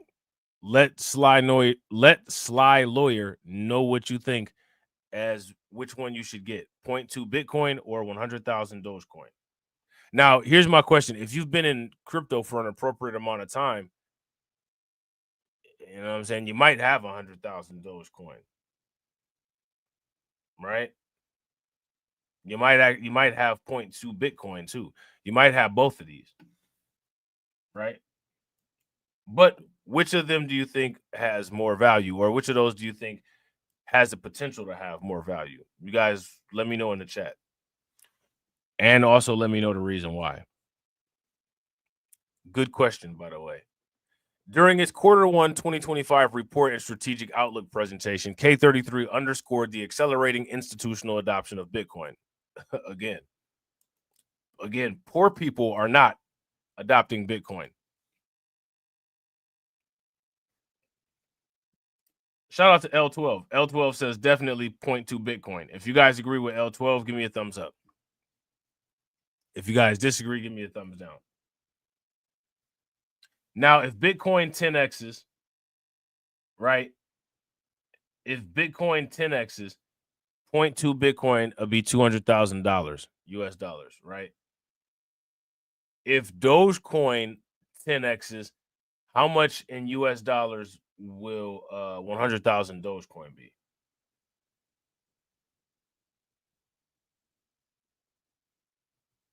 I think if either of these 2x, I think 2 Bitcoin would be more. Now, we know about an institutional pathway to a Bitcoin, at the very least 2x, right? I'm not sure about an institutional pathway currently, or any type of guaranteed pathway to a 2x in Dogecoins. But the thing is that meme coins can increase very fast because they're extremely liquid and because they're so small in value. Shout out to DJ Elmo.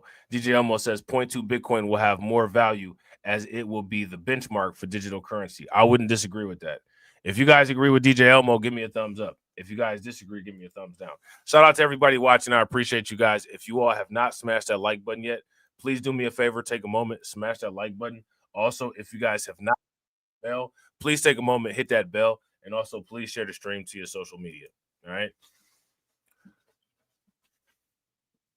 So yeah, more and more and more and more companies are adopting a Bitcoin treasury strategy.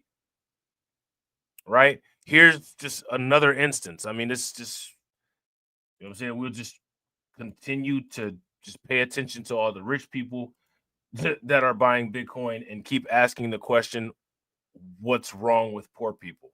What's wrong with what's wrong with them? The blockchain group buys $20 million worth of Bitcoin. The blockchain group has acquired an additional 102 Bitcoin for approximately 17 million euros, which is $19.6 million, further expanding its position as Europe's first Bitcoin treasury company amid accelerating institutional adoption of Bitcoin reserves. Okay. According to a press release issued June 18th, the Euronext Growth Paris-listed company completed the purchases through multiple convertible bond issuances totaling over 18 million euros, subscribed by several investors, including UTXO Management, Moonlight Capital, and asset manager Tubam. Okay, so again, we have to ask the question. We see all of these institutions, we see all of these companies doing this. Why are people still in denial is the question. Why are people still denying the obvious? They are still denying the obvious. Why? Why is that happening? Somebody explain it to me. What's going on with people's brains that they just can't fathom the fact that Bitcoin is the future? That's the reality, right? The reality is that Bitcoin is the future. You have people going rounds against reality. I mean, I don't understand it. The acquisition brings the blockchain group's total Bitcoin holdings to 1,653 Bitcoin, purchased at an average price of 90,000 euros, which would be $104,000 per coin, US dollars. The company reported a Bitcoin yield measuring Bitcoin holdings relative to fully diluted shares of 1,173.2% year to date, significantly outpacing other corporate holders. Okay. Now, again, how many people believe that all of this Bitcoin treasury buying is creating a massive bubble? If you guys believe that all of this Bitcoin treasury buying is creating a massive bubble, give me a thumbs up. If you guys don't, give me a thumbs down. Now, here's where additional risk comes into play. The only thing that needs to happen is for there to be a major calamity, a major crash, a major insolvency with one of these large cryptocurrency treasury companies, and that will burst the speculative bubble and drop a lot of stock prices and could possibly temporarily drop the Bitcoin price. And these companies are buying Bitcoin recklessly, if you ask me. Just like the people that are trying to create Solana reserves. Not saying that Solana is not a worthy reserve asset. We're just not clear on any of these strategies. And we're also not clear, which actually we can be kind of clear, but it's not currently clear whether Solana is going to perform like Bitcoin in the future on the balance sheet for a lot of these companies. These people are just doing this because they see MicroStrategies did real well with the Bitcoin strategy. And so you got other companies that are trying to say, well, we're going to make the next Bitcoin. We're going to make Solana the next Bitcoin. There's not going to be another Bitcoin. Corporations can't make another Bitcoin. Bitcoin was designed to be Bitcoin, and it has a unique design that no other cryptocurrency has. It's survived multiple cloning attempts. You know, like it just, Bitcoin is a special cryptocurrency.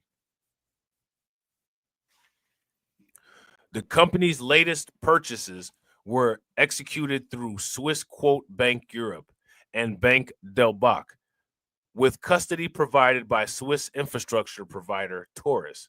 Additional funding came from the conversion of shares warranted into 2.98 million ordinary shares, raising 1.6 million euros. We're seeing unprecedented growth in corporate Bitcoin treasury strategies. The blockchain group's success has created a model for European companies, with new organizations announcing Bitcoin purchases almost weekly. Now, we've talked about this before, right? When these companies announce that they're going to be purchasing Bitcoin, what happens to their stock price? Somebody let me know. Shout out to my man AW1 Gamer. Yo, what's good with it, bro? Shout out to AW1 Gamer. Make sure y'all show AW1 Gamer some love. You know what I'm saying? Your man AW1 Gamer dropped your boy some liquidity on the Cash App yesterday. I definitely appreciate it. Make sure y'all show AW1 some love, throw some flames, some radiation emoji, and some ducks in the chat for AW1 for funding the organization and feeding that liquidity. Definitely appreciate it. And make sure that you guys go and subscribe to BLR over on Twitch. All right. How do you think that we fund this organization, huh? We're not exactly the March of Dimes. Shout out to DJ Elmo. DJ Elmo says, is the Japanese inventor of Bitcoin still around? I would assume he has a lot of the ancient Bitcoins. Yeah, I think BlackRock's wallet just surpassed the Satoshi wallet. You know what I'm saying? But people don't necessarily know who Satoshi is. Some people believe it's a group of people. No one knows who Satoshi is. You know what I'm saying? Shout out to Lehman Lucas. Yeah. It goes up. It goes up. Facts. All right. So now here says the company indicated potential plans to acquire an additional 70 Bitcoin through ongoing transactions, which could bring its total holdings to 1,723 Bitcoin. This follows recent Bitcoin treasury announcements from companies including Metaplanet, which now hold 10,000 Bitcoin, and Strategy's latest acquisition of 10,100 Bitcoin. Okay. So, yeah, I mean, these companies are buying up massive. They're buying up massive amounts of Bitcoin.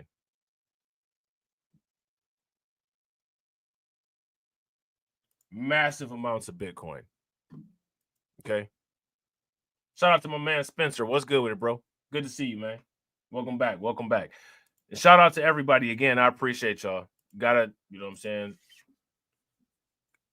Gotta do the self-advertisement. Smash that like button. Hit that bell. Share the stream. All right.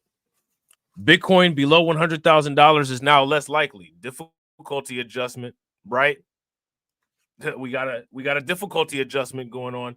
Bitcoin below $100,000 is now less likely as Bitcoin price eyes liquidity at $106,000. Now, as you guys know, we got a down day in the market today. Got Avalanche, you know what I'm saying, $17.48. Doge is at 16 cents. Solana's at $140. Yo, $140 Solana and Avalanche at $17. Not bad. Stewie at 273. Hey, feed your boy the liquidity. Shout out to Lehman Lucas. Lehman Lucas says, Rob, you the black TMI. I think TMI, at the very least, I think he might be mixed. He might be a black dude. Honestly, I'm not sure of TMI's ethnicity, but I think it's a high possibility. At the very least, you know what I'm saying? At the very least, he could be a mixed fella. You know what I'm saying? So, yeah, man, Bitcoin below $100,000 is now far less likely, which means that it's far more difficult for people to get a Bitcoin. And it's going to be more difficult in the future, all right? Bitcoin price hovers around $105,000 on Wednesday. So as you guys know, this is an old article, and shows staying power as Bitcoin's chance of falling to $100,000 appears to be decreasing. New analysis suggests, all right? Now, one thing that people need to pay very close attention to, and I think something that should be tracked, I think it's an interesting phenomenon that Bitcoin is trading, right, sideways, right around the all-time highs. That is very interesting. And that kind of says a lot. And it doesn't say a lot of bad things. You know what I'm saying? It actually says a lot of good things. Bitcoin price consolidates around $105,000 as liquidity builds up above the spot price. A support/resistance flip at 106,000 is a must for bulls, as 100,000 remains a key level. Okay. Now, let me ask you guys this question. If you wake up tomorrow and Bitcoin is $95,000, what do you plan on doing? Somebody let me know what you guys plan on doing. if you wake up tomorrow and Bitcoin is $90,000? If you think you have an idea of what I might do, let me know. Bitcoin fell alongside the broader crypto market during Tuesday's late New York trading hours, dropping by as much as 4% to 103,400 after U.S. President Donald Trump's comments on the Iran-Israel conflict. All right, now let me ask you guys this question.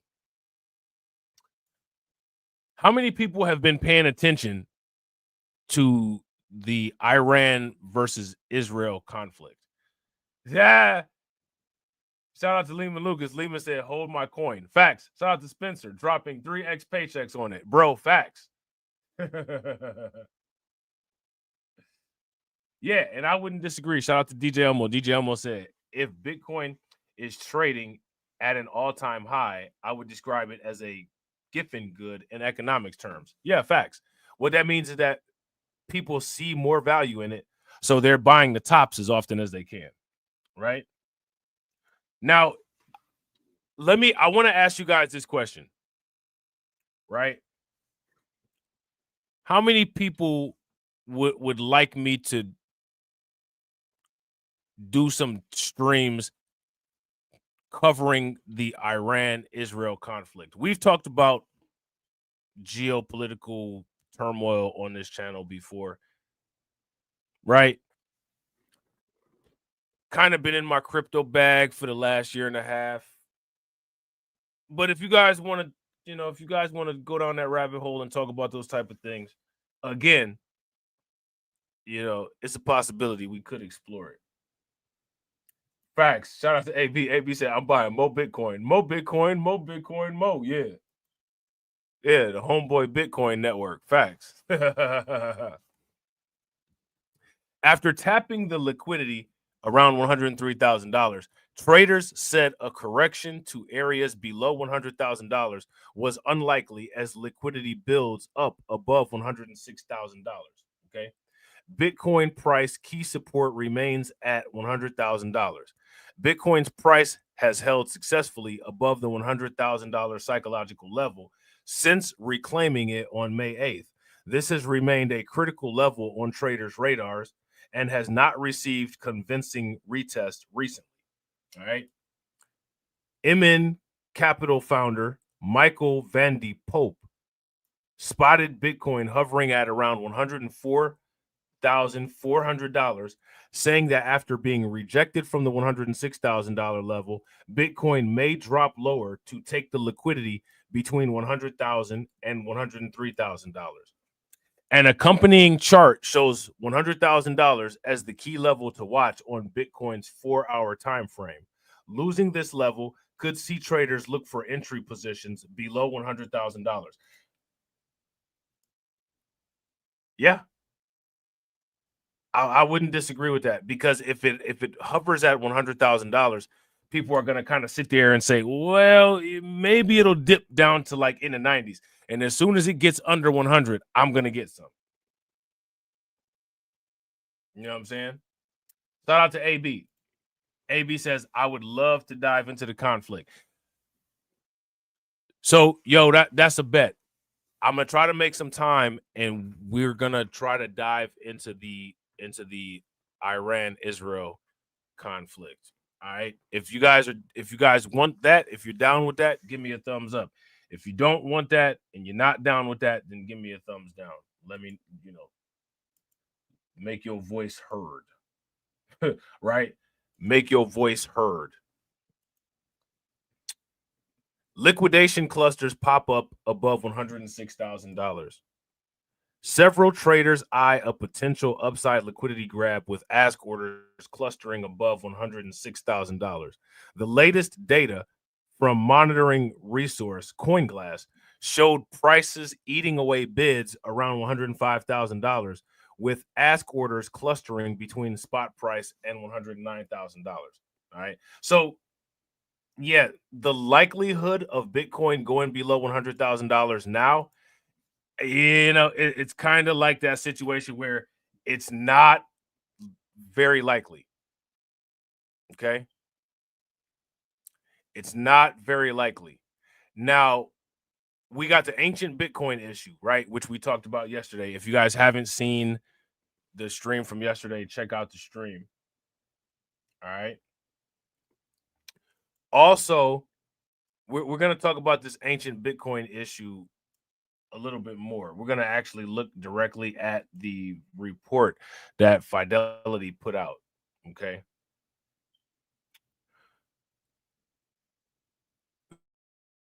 Van Eck is warning of risk for Bitcoin treasury companies. Now, why is that important? That is important because there was a finance expert that recommended companies that have Bitcoin treasuries, excuse me, buy at least 10,000 Bitcoin per month. Now, we got to pay attention to this number of buying 10,000 Bitcoin per month, because again, what is the magic number?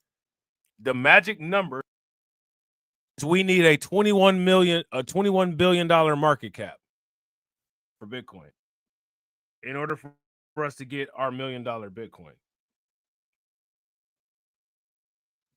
Right? We need a $21 million market cap. So Fred Krueger says Bitcoin treasury firms must buy like sharks. You need to buy 10,000 Bitcoin monthly to stay afloat. Now, let me ask you guys this question. How likely do you think that it will be that a lot of these companies will be able to keep up with buying 10,000 Bitcoin per month? Is that an easy task or a difficult task? They're going to have to raise money for that. A lot of these companies aren't that liquid. Okay. This guy's name is Fred Krueger. You know what I'm saying? Is he the Nightmare on Wall Street or something? You know what I'm saying? The dude's name is Fred Krueger.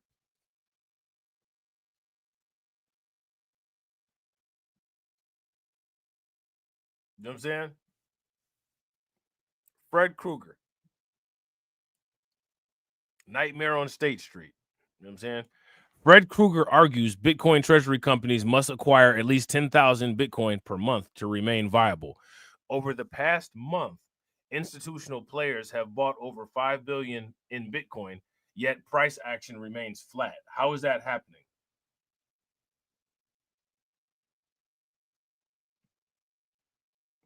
Again, we always ask this question.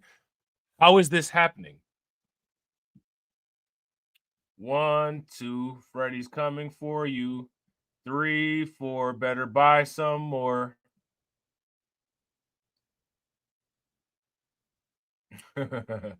Right? 3, 4, better buy some more. Right?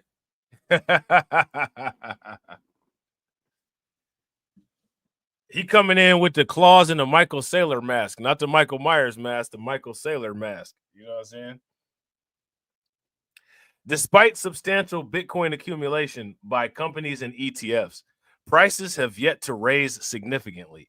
However, an expert believes that treasury-focused companies may need to maintain a minimum Bitcoin holding to ensure long-term survival. Okay. In his X post, Krueger said these companies need to purchase 10,000 Bitcoin every month to maintain strategic momentum. If they stop, the strategy fails. He added, likening the aggressive Bitcoin acquisition behavior to a feeding frenzy that persists regardless of price levels. Now, this, for the most part, is not the same words, but this is very similar to what Michael Saylor said when Michael Saylor said, I'm buying the tops, I'm buying the bottoms. Right? If you guys would agree, give me a thumbs up. If you guys would disagree, give me a thumbs down. This for the most part, for all intents and purposes, is very similar to what Michael Saylor said when he said, I'm buying the tops, I'm buying the bottoms. Right? You got to buy at all levels. You got to adjust your difficulty. Bitcoin has a difficulty adjustment, which increases the price.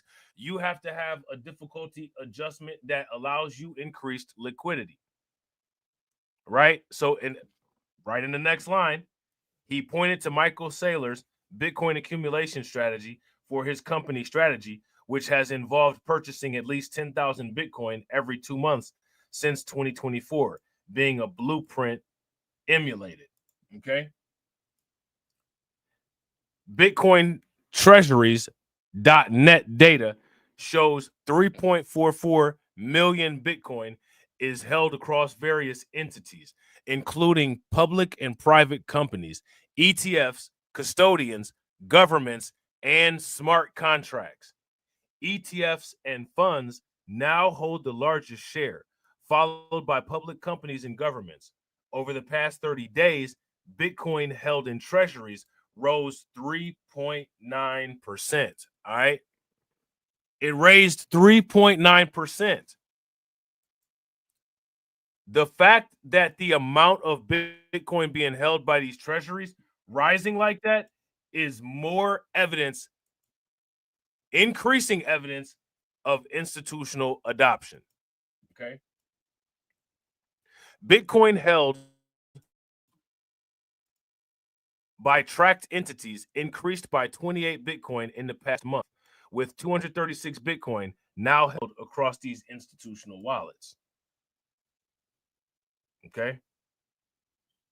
So, yeah, I think that's it. Yeah, that's it.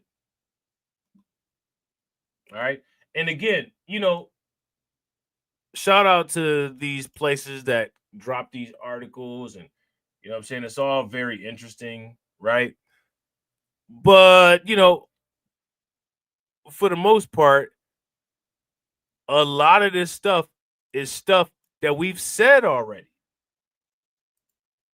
Now, mind you, there's nothing wrong with validating it. There's nothing wrong with substantiating it, through literature, right? But just understand, these are things that we've talked about a long time ago. Watch the replayed content on the channel. If you're new to the channel, shout out to the people that are new. Watch the old content. We've been complaining about Ethereum since like 5 years ago. Right? Van Eck warns of emerging risk for Bitcoin treasury companies, outlines strategies to combat capital erosion. Now, let me ask you guys this question. Should people like you and I pay attention to these corporate strategies and implement some small scale form of this corporate strategy for ourselves to be able to protect ourselves against quote unquote capital erosion? If we should, give me a thumbs up. If we should not, then give me a thumbs down. All right. Van Eck is warning of emerging risk for Bitcoin treasury companies, and they're outlining strategies to combat capital erosion. All right. An analyst from one of the biggest asset managers in crypto is warning Bitcoin treasury companies they need to pay attention to the ratio of their shares compared to their Bitcoin net asset value. Matthew Siegel, the head of digital assets research at Van Eck, says that no public Bitcoin treasury companies have traded below their Bitcoin net asset values for a sustained period. However, Siegel notes that one company, the U.S. medical tech firm Similar Scientific, is approaching parity. As some of these companies raise capital through large at-market programs to buy Bitcoin, a risk is emerging. If the stock trades at or near net asset value, continued equity issuance can dilute rather than create value. And why would that be? It's the same as inflation. They're basically inflating their value. That's why. It's simple mathematics. You know what I'm saying? Shout out to Jada Informant. What's good with it, bro? It's simple mathematics, right? They're simply diluting their value. That is not capital formation. It's erosion. Companies purchasing a Bitcoin treasury strategy should adopt safeguards now while premiums still exist. All right. And then they list some ideas. All right. So again, right, we several streams ago talked about we talked about the risks of the Bitcoin strategic reserve strategy. Right? We talked about this. But y'all already know where you already know about the but. Right? So Van Eck will come with a professional report about it. You know what I'm saying? Van Eck will come with the professional report. So lots of liquidity, right? Bitcoin and Hype could get $844 million total windfall from 4 public U.S. firms. Now, let me ask you guys this question. Which firms are pouring all of this liquidity into Bitcoin and into Hype? And let me ask you guys this question. I know we talked about this before, but I just want to bring it back up again. How many people have heard of Chime Bank? If you've heard of Chime Bank, let me know. They recently joined the NASDAQ. They have publicly traded stock. I've used Chime Bank since they first came out. And now that they're available on the NASDAQ, I'm going to be investing in them. Because Chime Bank is the future. You know what I'm saying? Chime is the future.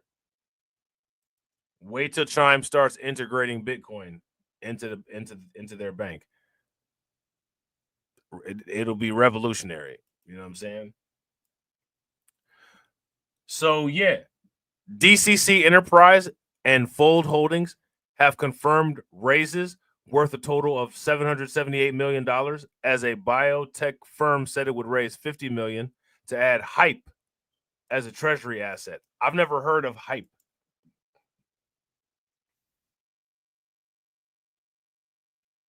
I've never heard of the token called Hype. Is there anybody in the comment section that's familiar with the token called Hype? Is it something that's worth watching? I'm not too familiar with it. This is why I'm asking about it. So if you know anything about this token called Hype, let me know. We'll keep an eye on it. We'll follow it. We'll take some looks at it. We'll investigate it. We'll see if it's worth looking at or not. But apparently this company thinks that it is. And they're spending $744 million on it. At least 4 publicly traded U.S. firms announced on Tuesday that they would bulk up their crypto investments by a total of $844 million, adding to the number of corporations looking for a boost from Bitcoin and other cryptocurrencies. Okay. The largest raise on Tuesday was from the Hong Kong-based Heat and Eat meal seller, DDC Enterprise, which said that it had entered into 3 purchase agreements totaling $528 million, all of which will be used to expand the firm's Bitcoin holdings. Okay.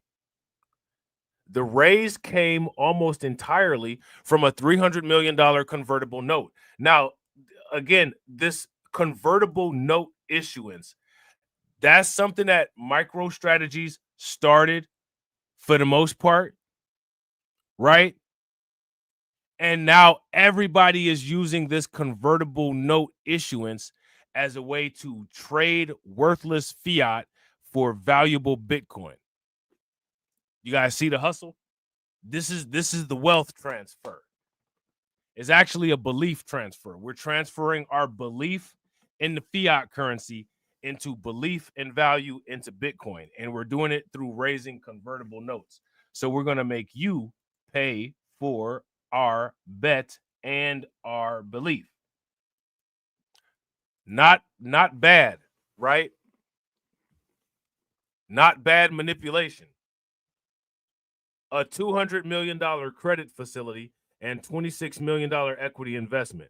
Dallas-based investment firm Anson Funds was the largest investor, while venture capital arm of Animoca Brands also made a large contribution. DDC set out on a mission to have the world's most valuable Bitcoin treasury and purchased its first batch of 21 Bitcoin on May 23rd in exchange for nearly 255,000 shares in a $2.28 million deal. Again, do you guys see how these people are getting all of this liquidity? If you guys see how these people are getting all this liquidity, give me a thumbs up. If you don't see how they're getting all this liquidity, then give me a thumbs down. DDC said it plans to buy 5,000 Bitcoin over the next 3 years, a target it could reach with the 528 million secured based on current prices. Okay. Bitcoin firm Fold raises $250 million for Bitcoin buys. Let me ask you guys this question. Are you all raising money for Bitcoin buys? And how are you raising money for Bitcoin buys? Because these companies surely are. Fold Holdings Incorporate, the first publicly traded Bitcoin financial services firm, said on Tuesday that it secured a $250 million equity purchase facility with the net proceeds primarily intended to fund additional Bitcoin purchases. All right. The agreement allows Fold to issue and sell up to $250 million in newly issued shares to fund the Bitcoin buys at its discretion, subject to a registration statement for the resale of the shares receiving approval from the Securities and Exchange Commission. If approved, the shares will be sold through a private placement under exemption from the SEC registration rules. In a private placement, firms raise funds by selling securities to private investors instead of through a public market offering. Now, these are the people that get these stocks at very low prices.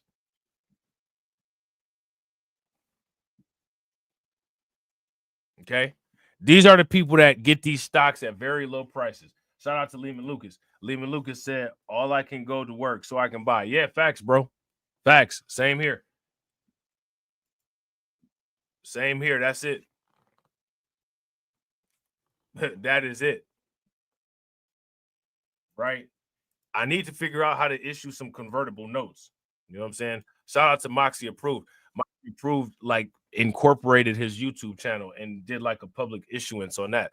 I need to do something like that, but man, I wouldn't get nothing but like you know what I'm saying? I wouldn't get nothing but like $250. You know what I'm saying? I wouldn't get nothing but like $250 right now. You know what I'm saying? Right now. So now here it says at current prices, $250 million could theoretically purchase 2,390 Bitcoin for Fold. Allocating even half that amount to Bitcoin acquisitions would substantially boost Fold's current treasury of 1,490 Bitcoin. All right.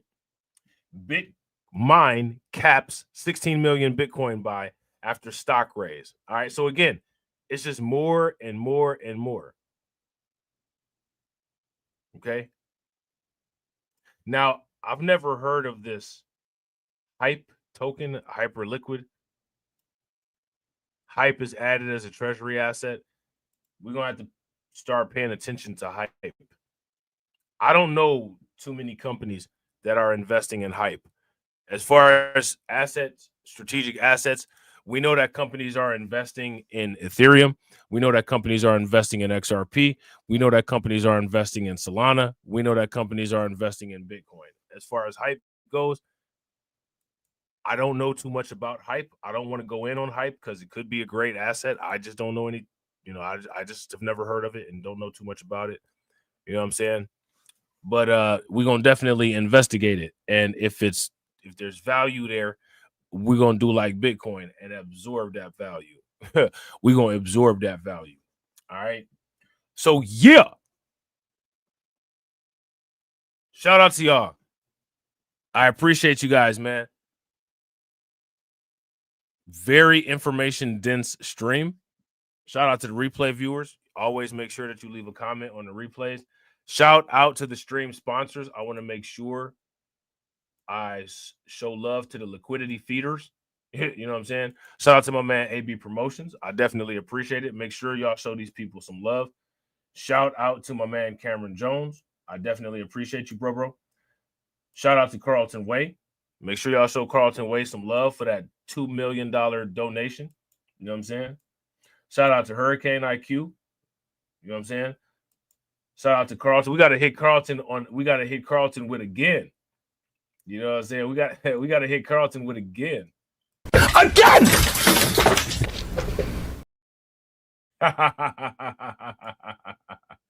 And shout out to my man John Guillory, man. I appreciate it. All right.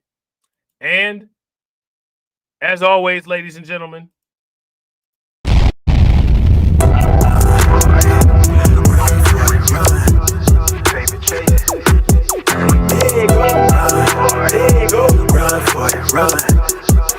yeah, hey, okay, I'm fresh up out the package. Sign my deal, I pay my dues. Affiliated to this paper, I need freedom for my family line. Draw my life design up like fine art. I'm jumping out just to unfamiliar coordinates. Hopped off the porch like I could touch the sky. Red is not one trip. The ism talk the water out your faucet. Look at me flossing, I'm so wavy, I could change the tide. My intuition sense the hatred in your ways. You imitated, forging lines, claim meaning means that's just to justify. Yeah, you're right. West side, born maritime. Creole baby, my bloodline. My lungs clouded, my thoughts crowded. Say all I see is these dollar signs. Finna make a play and that sound delay. On mamas, I testify.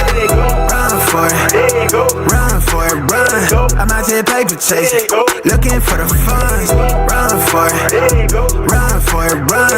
I'm out here paper chasing, looking for the funds. Run for it, run. I'm out here paper chasing, looking for the funds. Run for it, run. I'm out here paper chasing, looking for the funds. Game recognized game. I'm from the Bay, okay, I'm versatile and my slang is different. I'm lane switching with the same people that I came up in this thing with. My head swivel, I'm homebound, got a target back on my backside. The cat peeling with the cast iron, better run for it, run before I catch you. Niggas out ball it, block it, trying to stop my blessing. Gamble with your life, don't bet it. They can't stop my blessing. You do best not to test it. Yeah, you right. Real all in my blood supply. Nigga ball up top, finna make a play. I cast a lob like I'm Jalen, baby. No co-signer, no co-pilot. They pen pals, my flow designer. My brain signal out of range with it. My palm mission, it's a dollar sign. If I say it twice, then I meant it right. My brain signal out of range with it. My palm mission, it's a dollar sign. You know, co-signer, no co-pilot. They pip-tiles, my flow designer. My brain signal out of range with it. My palm mission, it's a dollar sign. Run for it, run. I'm out here paper chasing, looking for the funds. Run for it, run. I'm out here paper chasing, looking for the funds. Run for it, run. I'm out here paper chasing, looking for the funds. Run for it, run. I'm out here paper chasing, looking for the funds.